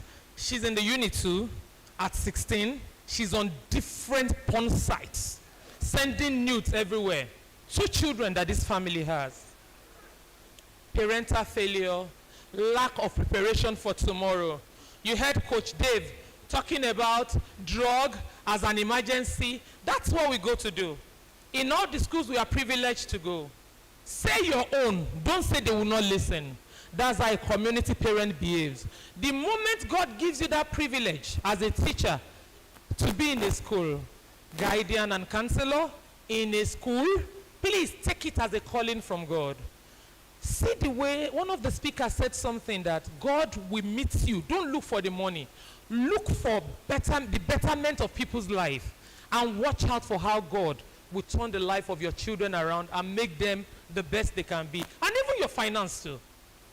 We had a case immediately after we finished the Asaba Train the Trainers. A man came into the office and said, the daughter is being molested by the mother. Some of you must have seen it on social media. You know the problem since some of you have seen it. 3-year-old girl and the mom doing funny things together. That's not my problem. My problem is that I got the lady. My problem, the major problem is that 3-year-old girl is in the same class with your well-trained 3 years and 4 years old. They will use the same washroom in the school. True or false? You will say, una the girls, go and pee together. Then when your own daughter is about pulling her underwears up, she will come in and stop there and insert finger in your daughter's vagina. Something you never did, something you never taught, something you didn't load. It's an emergency. We need to speak, we need to act, we need to get involved in the life of everybody in the community the way we used to do before. That was what we were known for. As a nation, everybody is bothered about the life of their neighbor. I see your son living above his means. I stop him on the road and I tell him, oh boy, not be 100 level you dey. How you take by GLK now? And no mother comes flying at me like a tiger from the back and asks me, you not born your own? You not know HK? You not go fit go join Yahoo if you want join? Send your pikin may go join, I leave my own alone. That has to end. Because when the destruction comes, it affects every one of us. Some of you must have seen this one of River State in news. She said she posted a picture of her friend. And the brother said, I like your friend. They bargained for money. She went to go and do hookup. At the end of the day, she lost her life. Is it not my business now that she lost her life? So why won't I talk when she has a big phone? They said they sold the little girl's phone for 250,000 naira. Now small pikin, they use phone of 250. Then when she carried the phone, oh, I love a mother I saw yesterday. She has a daughter, 16 years living with her, SS2 in secondary school. And she dragged the daughter to the police station. Madam, what happened? My PA said, don't already You know, when he was talking, my daughter, the girl was looking like this. Now your mama, you they look like that. I just stare and small one like this. So it was the noise I heard. Then they came in. I said, what happened? He said, I saw a phone, Android phone with my daughter. I don't know where she got it from. I've been asking her. She refused to tell me. Hence, I brought her to the police station. What a mother. I was wondering, do we still have such mothers? She deserves flowers, ba? Wallahi. What we have these days is that maybe she saved up money. They have stories that they tell us. I saved up the money. I did this. I did that to gather the money. That's the change we need to make in this generation, and we must be intentional. I told the story of a girl in one of the schools we went to on security education advocacy. 11 years old.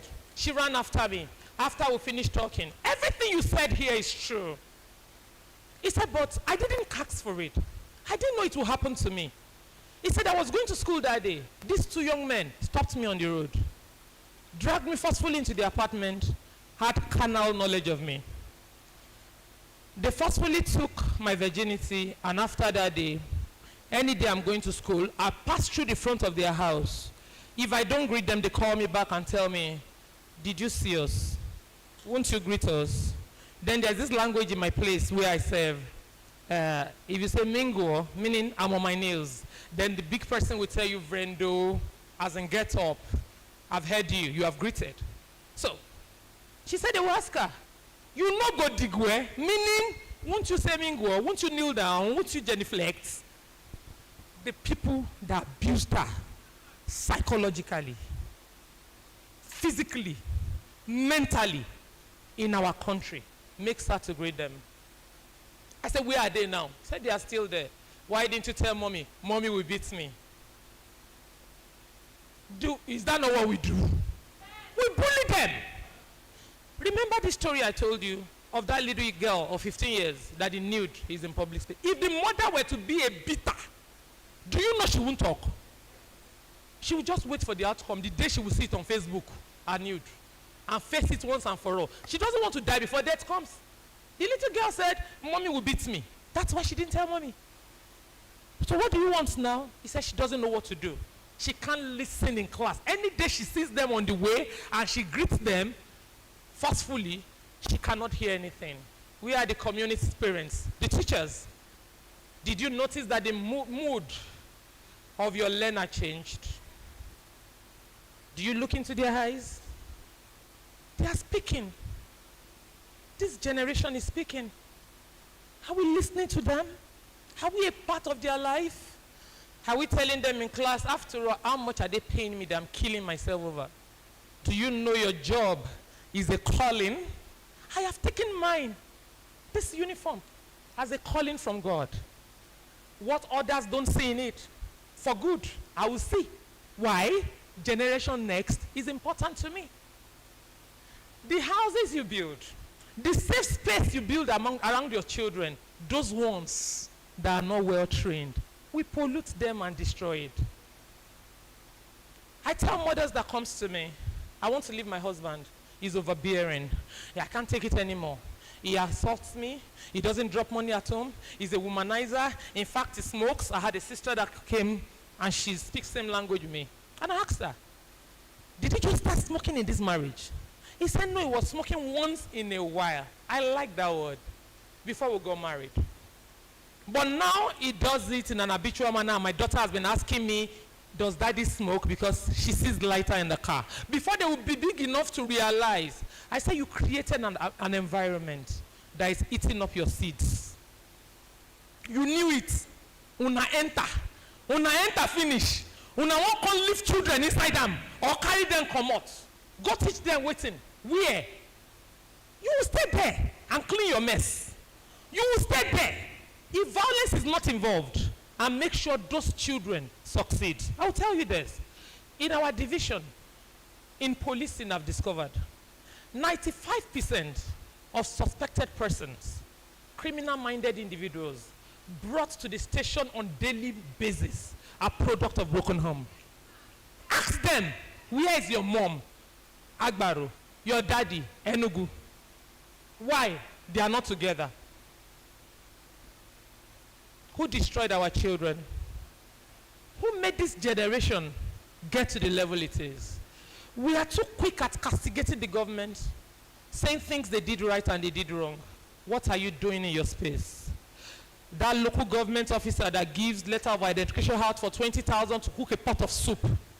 When your children graduate from school and they don't have a job to do, will you stand tall and tell people that you sold the slots of your daughter and son to me from my place for a pittance? Will you remember to say it? Can we make a change and shine our light from our corner? Can we make every child in our neighborhood important to us like ours? Will we realize from today that we'll give account to God Almighty over every child growing in your neighborhood? Do you know that just the way the lives of your children matters, the lives of these ones matters? On a closing note, I was on advocacy talk in a school somewhere in Agbaro. I will not mention the name of the school. After Asaba trained the trainers and worry. How we were there, we're telling them everything we need to know, the parts of the body. We have our boards. Where's my daughter? Bimbo, you have some of the boards. Show them, just be flipping them. We tell them to say no to cultism. We tell them the implication. I went to a school, Edo State University, where cultism was the order of the day in my days in school. I knew how many friends and students I lost. So I tell them that that's the truth. 75% of people that were cultists in our school days, they're dead under my feet now. They are dead. They didn't make it. These are destinies that should have been governors, presidents, fulfilling destiny, medical doctors. Why did they lose it? They lost it on the lap of Delilah. They lost it to youthful exuberance. Malga said frontal cortex. Their brains are not developed enough for the environment they found themselves. Now when they push them, I say my picking no book where double promotion, bas, double promotion, bas. And before you know what's happening, they are in a space where they can't even say no to things happening in their life. When you break up with that man, and a son that is used to having daddy at home each time he comes from school, comes to a room where mommy and I are staying alone, you do not know what is going through his mind. He may not talk to you, because he tried to tell you, mommy, enough is enough. But you told him, no, I can't take this anymore. He talks to his friend in school. And the friend tells him that, come, oh, yours is just starting.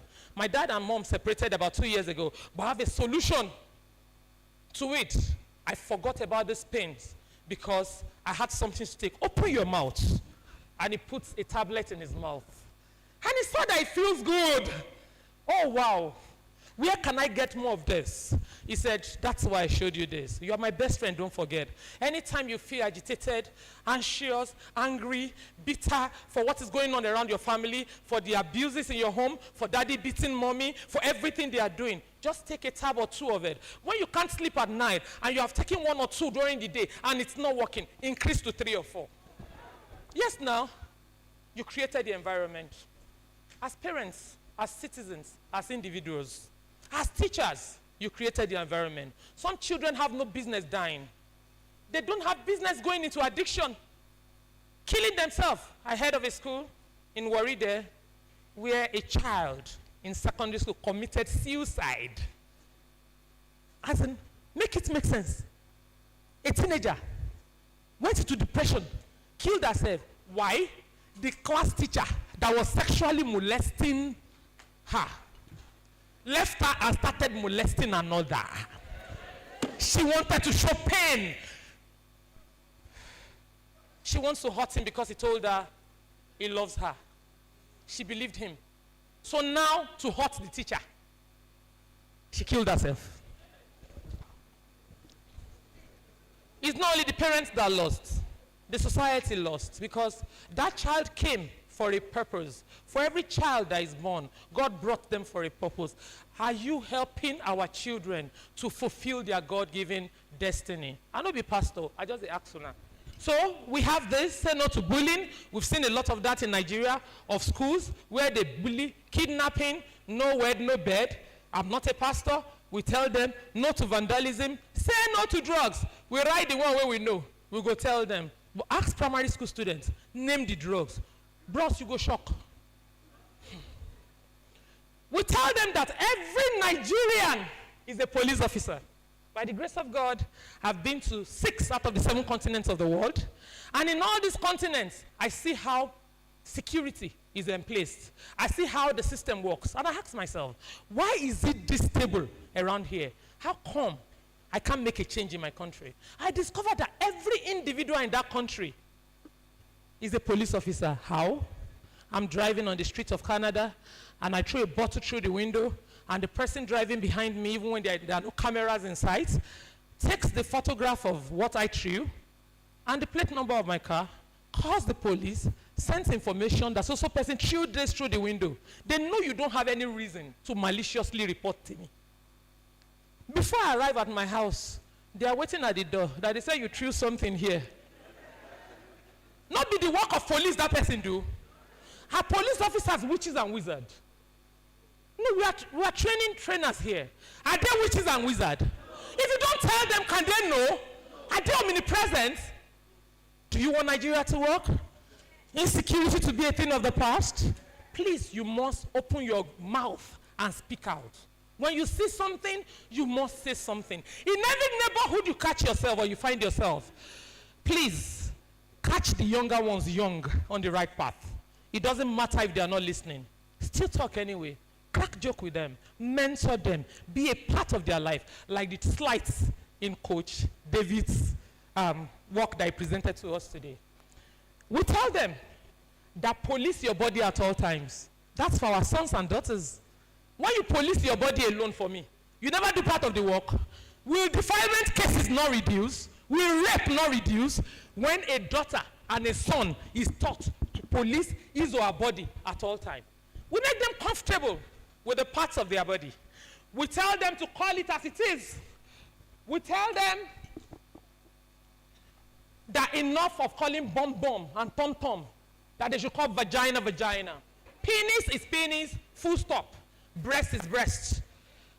Anus is anus. When a pedophile comes around, you raise alarm and tell him, who will you tell? That's their language. We have discovered in the line of duty. They ask them, what will you tell your mommy? Because they know, una don't make them they timid. Even when he say, mommy, my vagina is touching you. Hey, shut up. What is vagina? That's what we do, ignorantly. So when a pedophile asks him or her, what will you tell your mommy? Then she keeps quiet and looks down. Say, idiot. I think say you talk, say you want to get out of here. She keeps quiet for the rest of her life.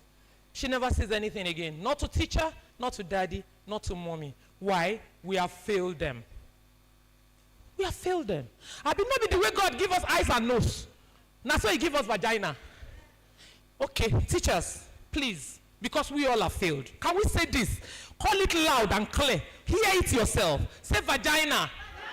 Vagina. Penis. Penis. Breast. One of the touch them now. Breast. Breast. Penis. Vagina. Buttocks. Touch them as you sit down. So buttocks. And the one they are violating in our boys the most these days. Say anus. Majority of our boys are sexually violated for ritual purposes. Yahoo plus. A Yahoo boy told me. He said he's retired. Though. He said they need virgin blood. No, the tighter, the better. Let blood come out. The money go blow. How does it blow? When a father and a mother compromises on a case of sexual-based violence and sexual abuse of your child. That is what we have in our country. Who calls us with money? What is this money? Do you sleep and see what you own? How many people see their car when they are in sleep? You see your fine wristwatch, your wedding ring, right? Is it not when God decides to wake you the next morning that you see anything you own? Do you see your certificate? So why is this value we attach to money so much in this generation? We are the problem. Our parents were not this bad. We are the problem. The value we attach to material things, the way we celebrate thieves, the way we celebrate prostitutes, the way we celebrate vanity at the expense of the future of this country. We are all guilty. It has nothing to do with government. Can you shine your light in your private space so that the country will catch fire with light? Illumination everywhere, light shining everywhere. We tell them to dress decently. We tell them that what you are buying for them as parents and teachers, it is wickedness you are doing to them. We tell them that the artists on stage abroad that sing songs and dress naked, they don't wear them on the street, they are stage clothes. We tell them that it's an embarrassment for your genitals. There is a law that said if you expose your genitals in public, it's criminal offense. Are you aware? GBV law, GBV Act. Oh, Delta has domesticated it. You cannot expose your private areas in public space, your genitals. But what do we see these days? Boys with boxers and their pubic hair and penis is showing. Our daughters with their vagina showing, and they are walking past you as a mother. You can't say your own, even if she no go hear you. At least talk. They know they talk there, made them die there now. Can you say something when you see something? Can we make a change in this generation? Finally, we say no to rape. We tell them about cybercrime, and we tell them to remember, if nothing else, they should not be alone. They should not be afraid to say no. They should speak up if it has happened. That's one of our initiatives. We said they should unmute their voices. We give them the confidence and safe space to be able to talk. And we see to it that every case of molestation of our children is taken to the highest level.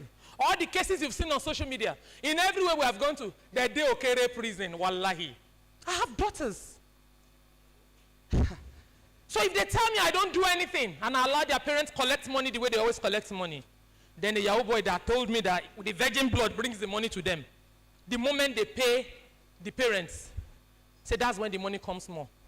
So do you now know why with all the women in the world, especially in Nigeria, where you invite one and 5 can come. Say, when you are coming, can you come? I will give you 5K. When you are coming, come with your friends. How many can you come with?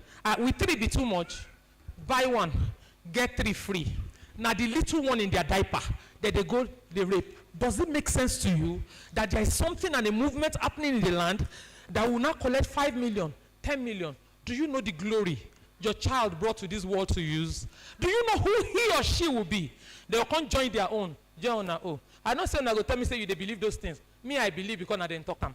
If you not believe now you sabi. If your children are speaking, in most cases we are too busy doing nothing. This syndrome of daddy and mommy very busy sourcing for wealth. What do? I tell the children to shout aloud. When you're talking, we are not listening, then shout aloud. Then we tell them to run away and do what? Report. What is report? When you see something, say something so that we can do something. In rounding up, I can see you there. We went to the school, we told them all this, and the little girl ran to the proprietress. Mommy, good afternoon, ma. My case is different. And he said, what's your case? He said, my stepfather told me that the more he puts his penis in my vagina, the more I will become his biological daughter. That everything that DPO said, it sounds true, but my case is different. And the woman said, no, you should have asked the question when others were asking questions, but no problem, let me call the DPO. Then she called me, and I told her, please let me bring her. There's more to this. They go to the office that day, and I was asking her, when did this start? He said, in 2024, January. How old was she then? 12. In 2021, when she was 9, they were lying on the same bed, and this same man touched this girl, and she ran up to mommy. Mommy, do you know my stepdaddy touched me in the night? And she ran, why you go touch my daughter for night? Why you go touch my daughter for night? And he said, no, I think say now you lie down close to me. I beg, is there no difference between a 9-year-old child and a full-fledged woman? And the mother said, oh yeah, forget about this. That your daddy said is a mistake. So the day a wedding was going on in their compound, he forcefully had carnal knowledge of her. And after doing it, he told her that don't tell anybody. By the way, remember the last one you told your mom? She believed me over you. Don't tell anybody. And Off she goes. So he said, we'll do this, and gradually, he goes to the school, like 2 times, 3 times in a week, to buy her lunch. So the proprietor said she felt, what kind of stepfather is this? May God bless this man. We've never seen somebody like this before. So you go, you bring lunch, Ogana God will bless you. You know, no say the cover in track. So I told the girl that when you start seeing your period, we will stop. She said August 2024, she started seeing her period. She went back to daddy and said, Daddy, I've started seeing my period. He said, very good. He faced the mother and said, my darling, you know, say our Pekin, we must keep eye on them. Daughter, anytime your period comes, meet me. I'll buy sanitary towel for you. Monitoring security system. So any month she doesn't come for money. What's the meaning? Report card don't come back. So that's how I was monitoring until August this year. She didn't see her period, and daddy asked, where Alpha? You didn't come to ask for, oh, this girl, my heart was broken. When they are in church on Sunday, he will tell the girl to say she's having running stomach so that she will come back home and come and take. This went on, and in August, he knew she was pregnant. She didn't know she was pregnant. The mother is living in the house, so she bought one picking for Ramo. She no notice. Parents, I won't go. I won't separate. As I was saying, he said he Googled online, he got medications, he went to the pharmacy, he bought them, gave her to use. Do you know how she inserts the tablet? The one she bought. He puts it and uses his penis to push it in. And the mother was there and she was alive. She didn't know that the destruction of her daughter, she's supervising and superintending over it. They took these dogs, then there is one, they say intramuscular for no, intravenous, not intramuscular, because it's meant to be put in drip to give a woman to induce labor, right? They explained it. They said it's not meant to be taken orally. He gave her to drink. And the doctor said they are questioning if her organs are in place. A stepfather. At the end of the day, when they brought her, we arrested the man. He rides Okada. The father of this child is an ND holder that works in a catering company. He's 37. The pedophile is 46. Keke Okada rider. Our fathers in the house, do you feel proud? Now train the train now. That you are not a part of your children's life. I said a story in Asaba. My father is the reason why I didn't go wayward in life. He tells me when a man tells you you are beautiful, go to your mirror, check it up. They are deceiving you. They only want to know what a tall girl tastes like in bed. So the moment you are walking up to me, in my head, okay, this one to one contest tall girl for bed. Even when that's not your intention. But a father guides, protects. But this one was a way. I felt like killing him. I said, how do you feel now? Well dressed. Okada man. Wipe your pikin in your lifetime. I said, meet your son-in-law. Yeah, she was pregnant 14 weeks, 6 days. As at the time medical examination was carried out. Some of you will have seen it online. She was 14 weeks, 6 days pregnant. Despite all the concussion and tablet they are pushing through system into our system. Can we pay a little bit more of attention? I know the day that guy took the virginity of the stepdaughter, she went to school the following day. She wasn't as bright as she used to be. What did our community mothers, our teachers, what did they say? Did they notice anything? Probably she was shouting in some of the session of abuse and rape. People walked past the window. It's face me, I face you apartment. And they heard the noise. What it concern me? Say, what it concern me? They go, they rush. I don't almost reach. Una don't they rush since 1920. Where una don't reach? From me to you, I want to say Nigeria is workable. Shine your light from your angle. When you see something, ensure you say something. Security is the business of every one of us. Police, either you like it or not, they're your friends. They are not omnipresent. If you give us information, that's the only thing we can work with. And another thing is that we have stopped sitting on our house. We have moved out to schools, to worship centers, to communities, to catch our children young on the right path, to tell them that the end of every vice in life is destruction. Thank you so much from me to you. I love you all. And remember, shine your light in every space you find yourself. Thank you for having me, Oka.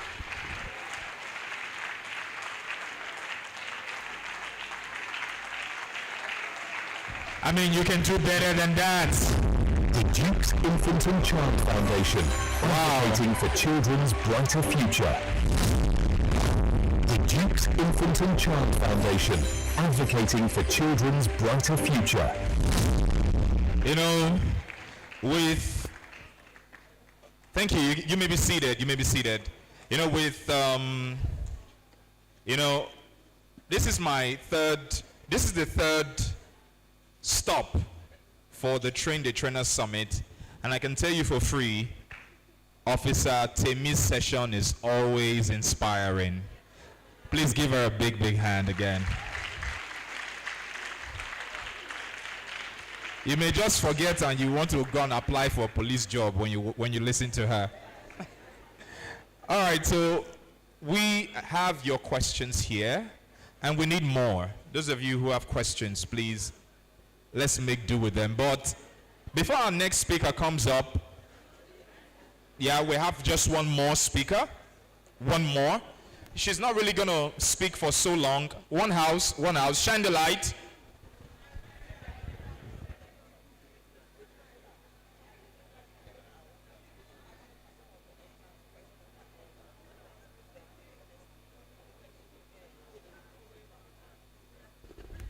All right, shine the light.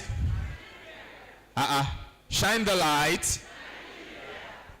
Okay, now I want you to look at the screen. We have our social media handles. Can we put that back up? The social media handles. Let's put it back up. Yes. Now, because of time, we may not be able to deal with all your questions. We know you have a lot of questions.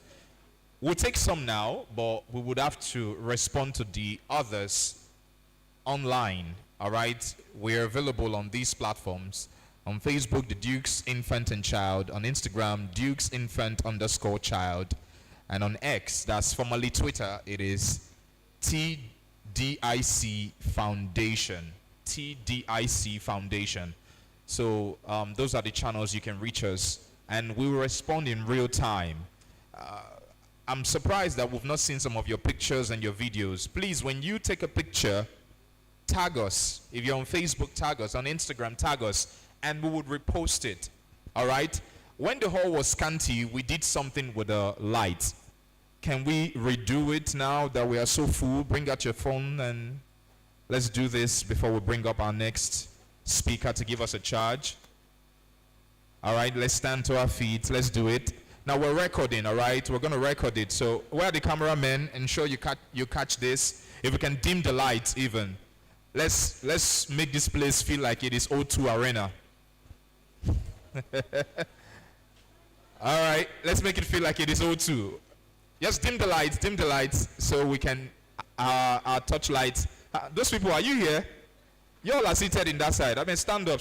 Let's, see, what we're doing here is bigger than what they do with Davido and Whiskey and Burna Boy. All right, and you know they do this kind of a thing. You know that, right? So we are impacting generation next. Should we not do it? Should we not do it better? So bring out your phone touch, and then we'll go with Shine the Light Nigeria, Shine the Light Anambra, Shine the Light Oka. Madam, please come. So please, let's clap for our convener now. Una no dey clap for our convener. Okay, una hold phone for hand. Okay, all right. Here we go. 1, 2, go. Shine the light. I beg stop. I never press start. All right. All right. Here we go. 1, 2, go. Shine the light, Nigeria. Shine the light, Anambra.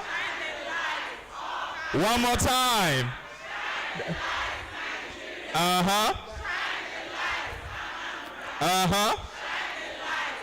Okay. Woo! Thank you. You know that thing that they used to do, that's how they do it too. Davido will say, everybody bring your phone, bring your phone. So we've done our own. Thank you so much. Thank you so much for your cooperation. So right about now, ladies and gentlemen, I want to bring up one of the brightest young talents in Delta State. You know, we have a governor in Delta State that is very interested in young people and is surrounded by young people. Hello. And the lady coming up, she's one of the young, bright superstars we have around Governor Sheriff in Delta. And she has something to tell you. She's the special assistant to the Delta State Governor on female youth development. Can we have a citation, please? Engineer Miracle Arimobi, Special Assistant to Governor of Delta State, Right Honorable Sheriff F.O. Oborowori on Female Youth Development. Engineer Miracle Arimobi is an engineer, advocate, and public servant committed to advancing youth development, gender equality, and political inclusion. She is the convener of the Power of Her Women in Leadership Initiative, a landmark program equipping over 10,000 young women globally with leadership, governance, and entrepreneurial skills. A native of Delta State, Miracle holds an HND in Meteorological and Materials Engineering, a bachelor's degree in International Relations, and a postgraduate diploma in Production and Materials Engineering. She also holds multiple professional and international certifications, including from UNITAR and KAYA.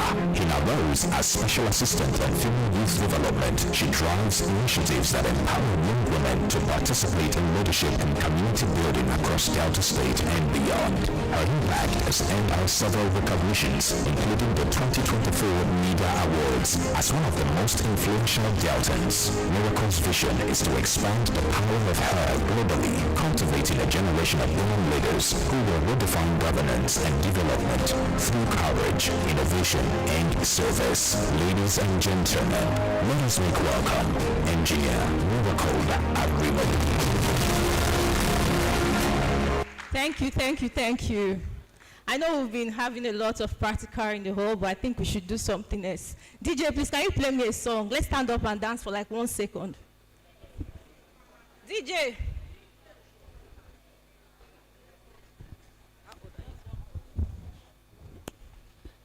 Ladies and gentlemen, while the music is coming up, all hope is not lost for Nigeria.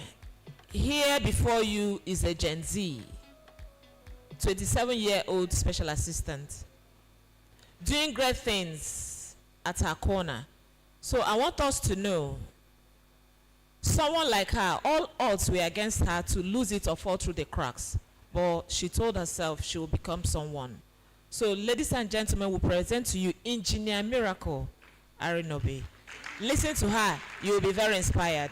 Thank you very much. Thank you, ma. DJ.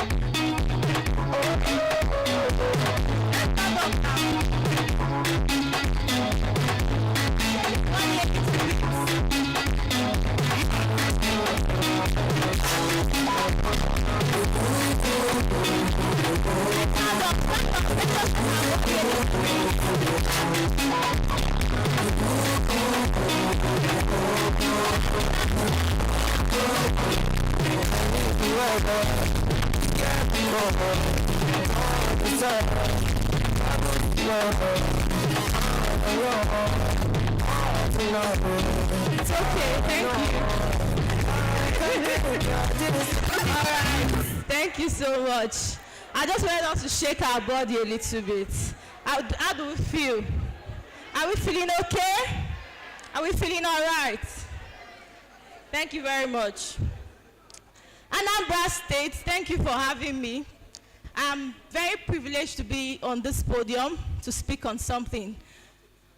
Okay, do we have Gen Zs in the house? If you're a Gen Z, please raise your hand up. Ah, Jesus.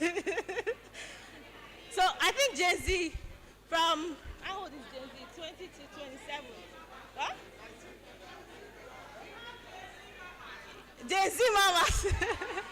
It's all right. So I'm going to be speaking on something called Own Your Life, No Excuse. I'm not going to take your time. I'm just going to give you like a point and, get off the mic because we need to go home and rest. So own your life, no excuse. I'm going to emphasize on innovation. I'm going to emphasize on boldness. I'm going to also emphasize on enterprise and networking for results. Now, if you know me, like I'm sure people don't know me yet, but those who know me from Delta know that I'm very keen on networking and collaboration, because I believe collaboration is the next level for every individual in life. I also believe that networking for results is also a very important thing in anything we're doing. Now, if there's something my dad used to tell me, my dad said, networking makes you meet more people. And the more people you meet, the more ideas you are exposed to. We don't know it all. So every single time you have an opportunity to network, to meet new people, take the baton and be there. You don't know who is going to change your life. You don't know who is going to take you to the next level. You don't know how you're going to be an impact to your generation. I don't have everything figured out. But if there's one thing I decided to do is, I decided early that my life would not be controlled by excuses. You see, we come from a place of barrier. Many of us, we come from a place of barrier. Sometimes it can be our environment. Sometimes it could be our parents. Sometimes it could be our family, both our immediate family and our extended family. Now, it depends on you as an individual to decide if you want to lay on that as an excuse for your life, or you want to own your life and say no to excuses. I've met a lot of things, even at the age of 27. You see, I've learned something very important, that nobody is coming to save you. You have to save yourself. And if there's something I also learned, is that being a Gen Z, like many of you, even Gen Z mama, is that it comes with pressure, it comes with expectations, it comes with comparison and social media dramas. And social media, they say, do a lot of harms. But same social media have made a lot of people become better people. It depends on the information you want to take on the social media space. I follow about 7,000 people on Instagram, and I know every single one of them. Now, the thing is, these people I follow, they give me information because I feel information is something you dissect to use for your everyday life. So I don't just follow information that is going to give me problem. I follow information that will take me to the next level, because that's what I'm looking out for. If there's anything I've also learned, I've learned that fear of failure can make you make decisions that are very bad. So you need to kill the fear of failure. I've made decisions to own my life, even when I met options and opinions to do things wrongly. Owning your life doesn't mean you have to own it, like own a property. It means you have to take responsibility for your life. It also means you have to refuse to blame your background or where you are coming from. It also means showing up even when it is very uncomfortable.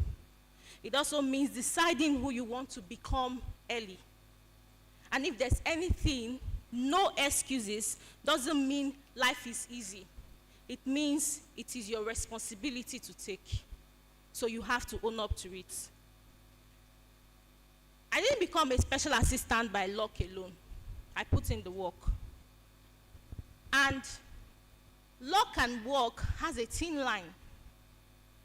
Luck doesn't just meet you in a place of adversary. Luck doesn't just meet you sitting in your room or in your parlor or in your bed. Luck meets you when you are putting in the work. So if you're expecting luck to come and jam you in your room, sweetheart, it won't. You have to put in the work. It's a book I brought here for recommendation. The person who wrote this book is Chidi Ikeja. She is an essay to the governor of Delta State on tech, ICT tech. Now, I was going through this book a few months ago, and a chapter struck me, the lesson 3. The book is called The Springboard, the 10 Life Lessons. A chapter in this book struck me, lesson 3, called Luck and Work. There's a story of two farmers. One is Benny, the other one is Bonnie. Benny is a man, Bonnie is a woman. Now, Benny put in a lot of work in his farming. He has a farm where he's watering the plants, and every day he waters the plant, and the plant kept growing. And then Bonnie, on the other hand, is always looking at Benny's plant and saying, is it not the same farming we're doing? But nothing is happening to my plant. My plant keeps remaining the same way it is. Bonnie is not jealous of Benny. He's not putting in the work. He's just sitting somewhere, expecting luck to meet him. While the other person is putting in the work every day by watering his plants. And the plant that is being watered every day kept growing little by little, little by little. It became a very blossoming field. One day, someone was passing by, a very big contractor, in the book though, and said, oh, I love your farm. And then he gave Benny some of the seed to plant more fruits in his farm. And then Bonnie was like, I need the same seed, please give me. And Bonnie collected the seed and planted the seed too in his own farm. Benny's farm kept growing because Benny kept putting in the work. He kept planting it, he kept putting water, he kept doing a lot of work that needs to be done in the seed that was given to him. While Bonnie, on the other hand, wasn't doing anything. He just sat down in the farm and was waiting for it to keep growing. And when the person came back, he saw the work. And I want you to understand something. Before that person gave Benny the fruits, there was something he had seen before he gave Benny the seed. Don't forget that. Now, Bonnie was waiting. He didn't do anything. This other thing they gave to Benny has already uprooted again.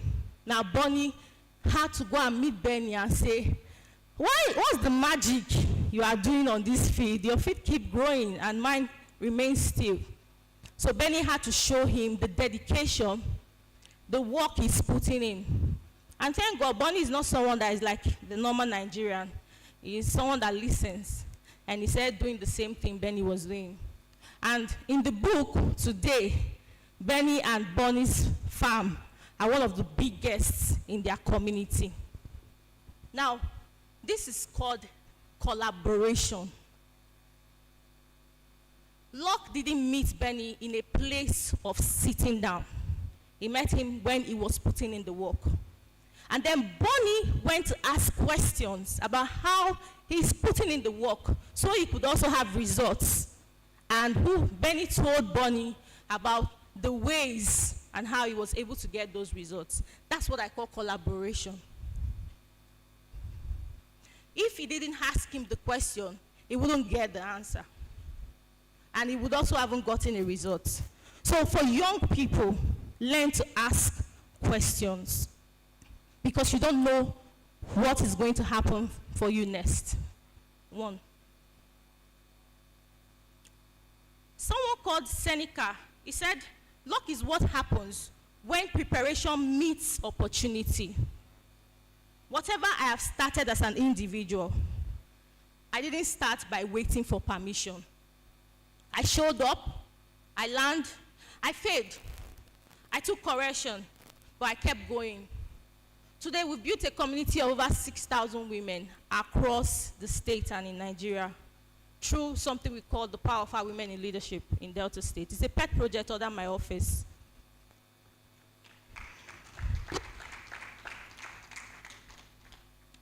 I learned early that if I didn't take my education seriously, no one would take it for me. No one. You have to take it yourself.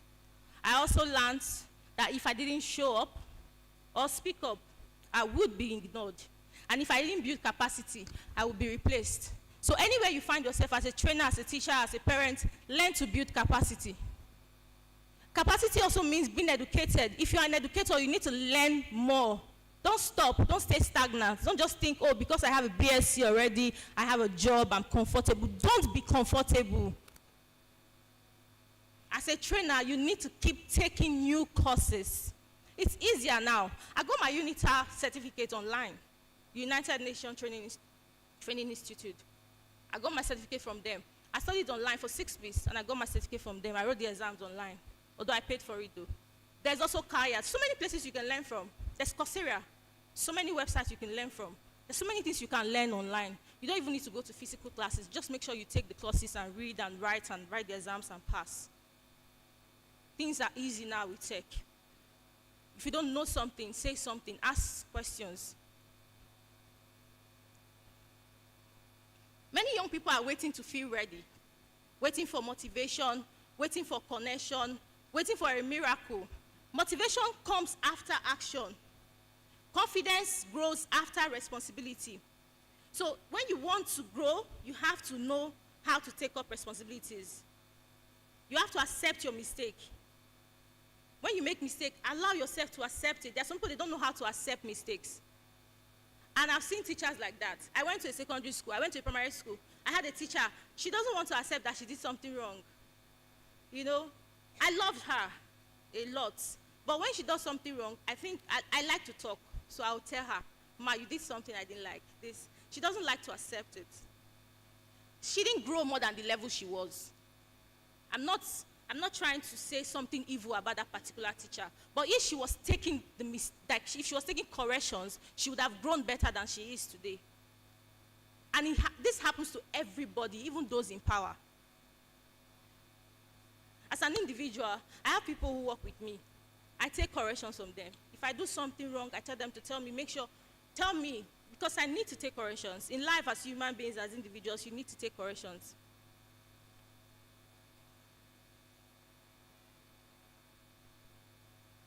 So I'm going to say 3 things. 1, decide early. Decide early who you want to become. Don't drift.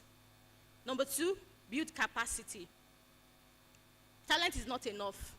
You have to learn skills. You have to read. You have to volunteer as much as possible. And then 3, stop excuses. See, your background explains you, but it should not be what would hold you or imprison you. Many people come from a very bad background, but that should not stop you from becoming who you want to be. If you want to be the next superb chairman in Anambra State, you can. If you want to be the next commissioner, you can. You just need to build capacity, show your work, learn things, ask questions, communicate, collaborate. At the end of the day, you see yourself becoming what you want to be. You don't need to be perfect to start. A lot of people have made mistakes, but you can start now. You just need to take responsibility. Own your life, no excuse, because the future belongs to those who take charge early. I have a story to tell. Very short. When I came into government, or rather before I came into government, I was in the media space, and I was also doing my work as an engineer. If you know the Coca Bridge in Asaba, I was one of the site engineers on that project. Yeah. So after school, I started working with the Ministry of Works, and then I was there working. So I was there when the former governor, His Excellency, was coming to the site to inspect the project himself every day.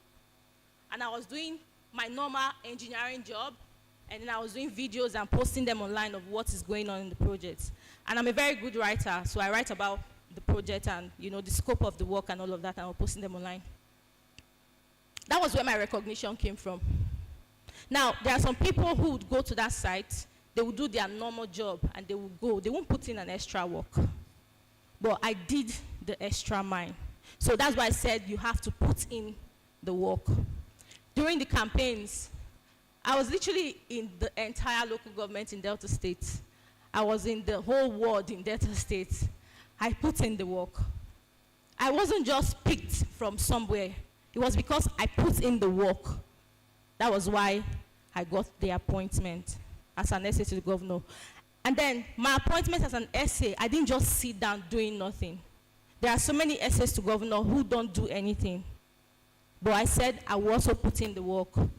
And I keep putting in the work.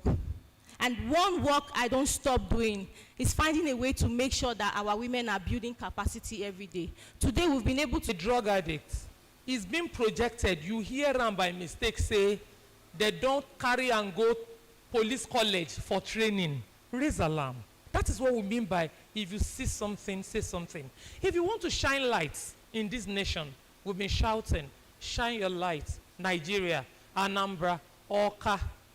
The best way you can shine your light, be part of policing and security in your neighborhood. You know your brother's child is a thief, and you ask, how is Junior? And he tells you, Junior don't join police, so he dey Oji River, they do training. can you please go to the nearest police station and say, my brother's son is in Nigeria River. Na thief o. Even na teacher how to hold gun. He go trouble people for streets. They are from our family, ma'am. They are from us. They grew among us. And that's why they behave the way they behave. I know there are frustrations. We've told the teachers that poor salary is not a reason why you should misbehave. So also we tell ourselves on a daily basis, they have no reason to talk in an impolite way with members of the public. But first, we are from an household, from a family, before we are presented to the public. We are a reflection of the home we are coming from, the society we grew in. I'm sorry, in that situation, even me, I don't argue with a man with a barrel of gun. Never. I do not introduce myself in checkpoints. I have all my documents intact and complete before God and man. As you they ask me, I they give you. If you recognize me, beautiful. If you don't recognize me, anybody can purchase uniform. Buy an Elox, go to the road, and you introduce yourself or flash ID card, it shoots you, now you defined before. So why introduce yourself? Why not first do things right? Is there any law that says if you're a police officer, you shouldn't have driver's license? Why are we running the nation aground? Why are we doing wrong things? That's just a reflection I want us to take home. Why do you call your police friend every time you pass one way? Some of you travel outside the country, or you've watched movies. Have you seen a white man driving against traffic? Do you know how many lives we have lost? Because I'm not expecting. I lost an inspector. He wasn't expecting on this Onitsha Expressway. I don't know, before the Ed Bridge. My base was there. I was a commander, SPU in Delta then. And the boy came for base guard duty. He wanted to go and buy food. He wasn't expecting a vehicle to come from this place because it's a dual carriageway. He felt that any vehicle coming from Onitsha should be in front of road safety. And he could cross. So he was crossing, the car picked him, hit his head against the pavement, and that was the end. And somebody will tell me, no be ordinary traffic offense. It's a life not lost. How many lives will we lose before we reset our brain and shine our light? In our space, please, let's do the right thing to have a better Nigeria. Thank you, ma'am. All right. I'm sorry. Was the question answered? Now, before we bring on the next person, now, look at this number, guys. I can see some of you are just taking the exit, but look at this phone number. You can see it. Can we have it on both screens, multimedia? If we can display what's here on this other screen, so they can copy the number. It's 0811 889 9848. Yeah. Should I so take copy it again? that number. Again, 081 18 89 9848. Yes. 48. So please copy Thank that you. number and say hi to that number on WhatsApp right now. Within 24 hours, we'll add you to our WhatsApp channel and we'll communicate to you a whole lot more. We're issuing certificates, all right? So you're going to get that only if you reach out to us. Thank you. So next question, please cut it brief in righteousness. Make it very brief. Thank you. Good day. I'm Ifema Blossom. Good day, the governor, the moderator, the facilitator, and my fellow audience. My question as an educator in public school is unfortunate that a lot of children in our schools are from low-earner parents. Most of them come to school without eating. A child in a classroom without eating at home before coming to school finds it difficult to concentrate or adhere to his or her learning. And as a teacher in public school, it makes knowledge difficult to inculcate to these children.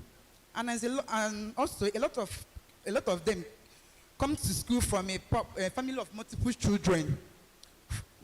They find it difficult to eat regularly like normal children. Is there a solution government can do to some of those parents for them to know that they can take care of, that they should give birth to children they can take care of, or based on their income? And then another question again. I have a learner in my class. The child is supposed to be in primary 5. Unfortunately, our head teacher told her her parents came and complained they want her to go to primary 6, to stay in primary 5 and now write common entrance. So I was telling the parents, you should not allow that girl the girl is 10 years old. allow her to take common entrance. Later on, she went and meet the head teacher.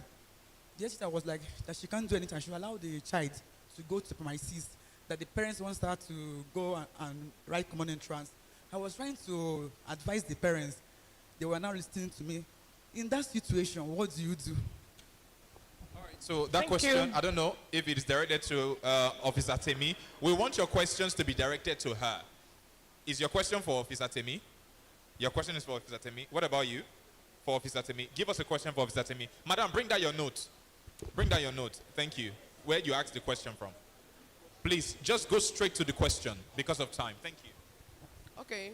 Good evening. You answered us, right? On the existing Okay. protocol. My question is, when it comes to discipline a child, probably the parents must have done one or two things, and they hear you, ma'am.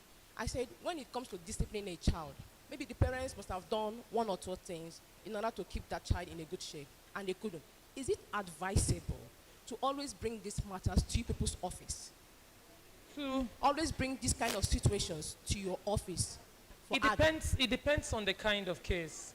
When you see there is something that might degenerate to something else. Parents feels like maybe at the sight of you people, maybe the child can be corrected or the child will have a remorse. Yes, there are parents that feels that way. That when they see police, or if the child sees a police officer, maybe the child might behave better.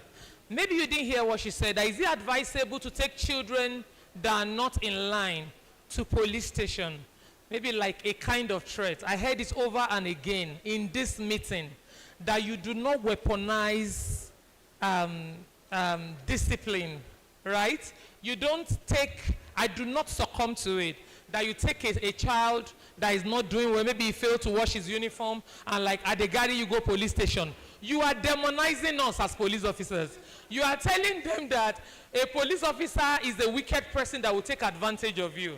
Instead, put checks in places for your child. But if it's something that will lead to a crime tomorrow, like maybe lying to you, being in possession of what you did not buy for him or her, meaning she has stolen it or you have stolen it from somewhere, yes, I encourage you, report such to police station.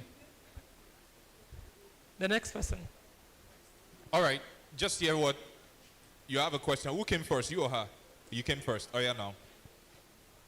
Thank you very much.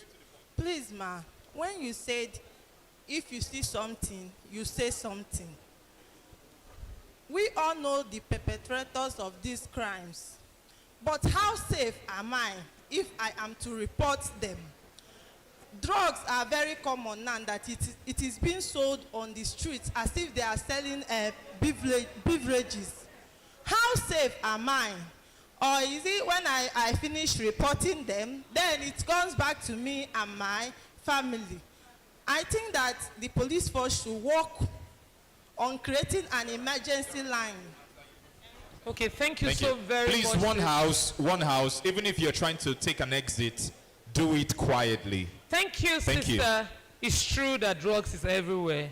And we are trying our best in curbing this menace. Gone are those days, I must tell you the truth, when you give information to police and police takes advantage of you and snitch. Yes, like I said earlier, we have bad eggs because you gave them to us. But at the same time, you look at the appearance, like one of my retired AIG will say, look at the person you are giving the information to. The person should look like the answer you are interested in getting. I don't know if I'm communicating. You see a police officer dirty in appearance, even in the hand, waiting. You should know that that person should be indulging in one drug or one thing or the other. So when you tell somebody that takes Indian hemp from home that there is somebody selling colos down the road, what do you expect? That's why we have such. We must select the kind of policemen we employ, one. Number two, you that wants to say something when you see something, look at appearance, decent in person, then tell the person. You never can tell it to work for you.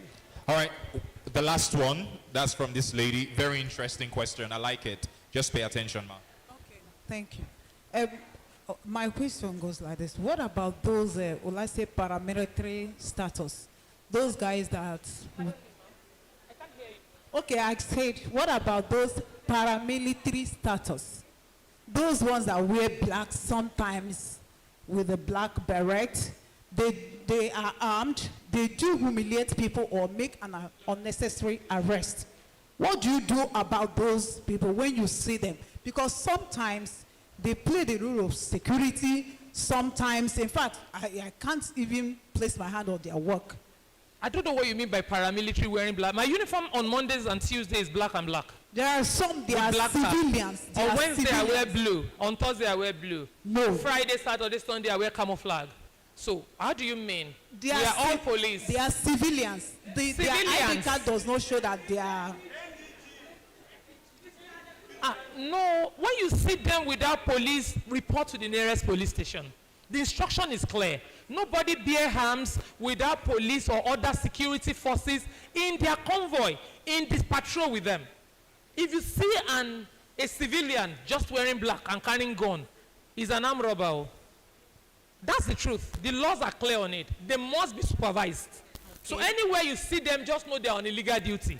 Be careful, pass them, and say something immediately. And so that they are not permitted to make any arrest. Nobody is allowed to make arrest. Yes. They can make arrest. You can make arrest. Everybody under our laws can make arrest, but you must take immediately to the nearest police station.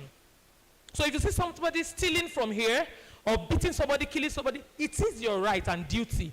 It's expected of you as a citizen of Nigeria to arrest the person and hand over immediately to the nearest police station. So they can arrest if they see somebody committing a crime, but not to their houses, not to their secretariats, straight to the police station. You have the right to resist to be taken anywhere other than police station if you are arrested by such people. But in the first place, if you see them by themselves alone, in any TOD, any checkpoint, please call attention of the authority to it.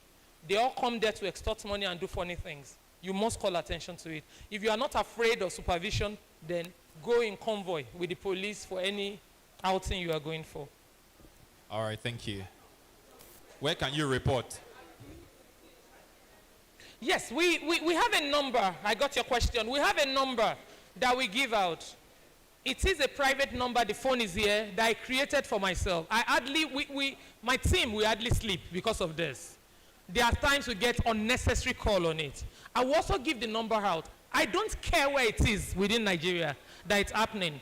The important thing is that as a contact person that you are saying something to, my ability to be able to pick the call and call the right DPO, the right commissioner of police, the right person to come to your aid. We're privileged to go to a school. It's called, what's the name of that school? Bethel Demonstration. They have over 3,000 learners on Airport Road in Warri. And when we got there, we finished talking to them about everything we talk about. And at the end of the day, we gave them the contact number. We told them of our Facebook page, Unmute the Voices Advocacy. We told them Security Education Advocates on Facebook too and TikTok that they should follow us on the 2 pages. And we also gave this number. At about 7 p.m. in the evening, my phone rang, the same phone in question. And the young girl was telling me that, hey, DPO, there is fire in my house. It's burning right now. It's burning right now. You say if we see something, we should say something to save life and property. I beg, not be sexual abuse in my mind when I talk and drug. I wasn't thinking of fire incident. But it happened upon me. What do? Immediately, I checked my phone for the contact of the fire service person. We collaborate. Every sister agency, fire service, road safety, call it by any name. Your own is to say something. We know who to call. And I called my DPO. I said, where are you? Oh, yeah, move patrol team to Okito Barrack on Japa Road right now. They said there is a fire incident in the barrack. Under 10 minutes or 12, the girl called me back. They were with me in the car and said, Mommy, thank you. The fire service is here. Police has arrived here. Our property, they are putting out the fire now. Only my house. It didn't spread to other of my neighbors. Is that not a good citizen of Nigeria? We have caught that one young on the right path. She now knows that it's a duty and responsibility to say something, even if it's not a house that is burning. Did she save her neighbors or not? She's growing up to be an ambassador of the country. That's all we are employing. We don't care where the problem is coming from or the state of the federation. We give this number, that the number to call is on our flyer, is 0906. Please take it down. 0906.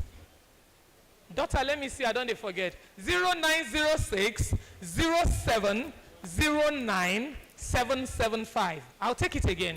0906 07 09 775. So it's just for emergency contact, text messages, WhatsApp messages, so that we can do something fast. You understand? Thank you once again. To get more answers in all our talks in places, unmute the Voices Advocacy on Facebook and TikTok. We are reaching our children and the world children through that page. Thank you. We love you. Thank you. Bye-bye, Oka. Let's put our hands together for our police officer. All right. So we will now respond and wrap this session by responding to a couple of the questions that you've asked us.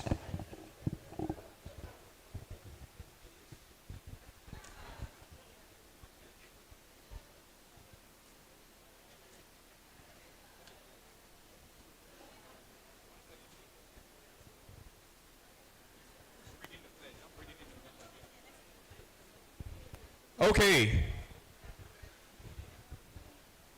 How many of us have said hi to that number on WhatsApp? You said hi to the number on WhatsApp?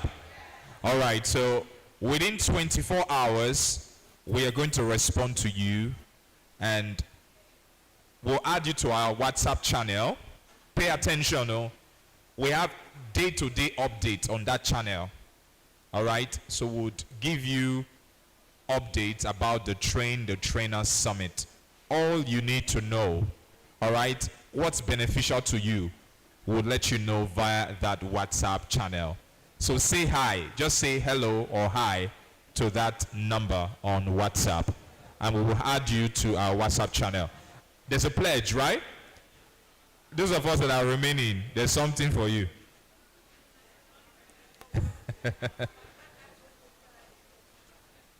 All right. The Trainer Summit pledge. All right, so can we read that together? Are we teachers here? Do we have teachers here? Are we hungry? We have eaten now. Let's stand to take the pledge. Wait now, I will say start. Some people have not stood up yet. Those of us behind, let's stand as we take the pledge. If you are in this auditorium, please stand up. Let us take the pledge. 1, 2, go. Not to be informed, but to be transformed. We pledge to turn insight into action, knowledge into impact, and training into measurable results. From this moment, we will teach with clarity, lead with courage, and train with purpose.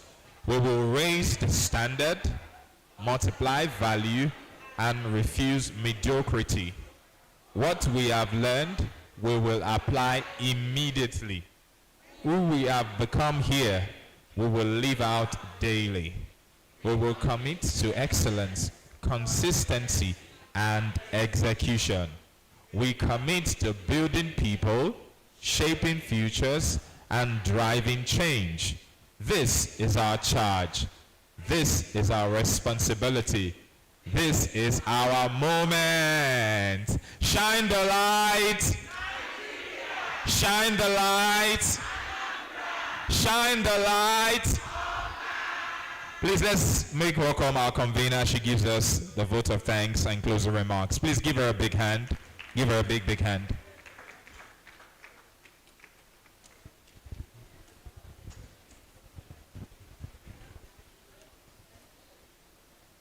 Thank you, everyone that sat to the end.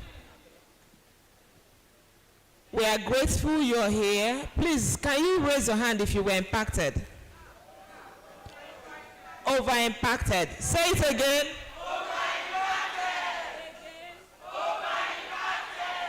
Thank you very much. That gladdened our heart. So this is a national movement.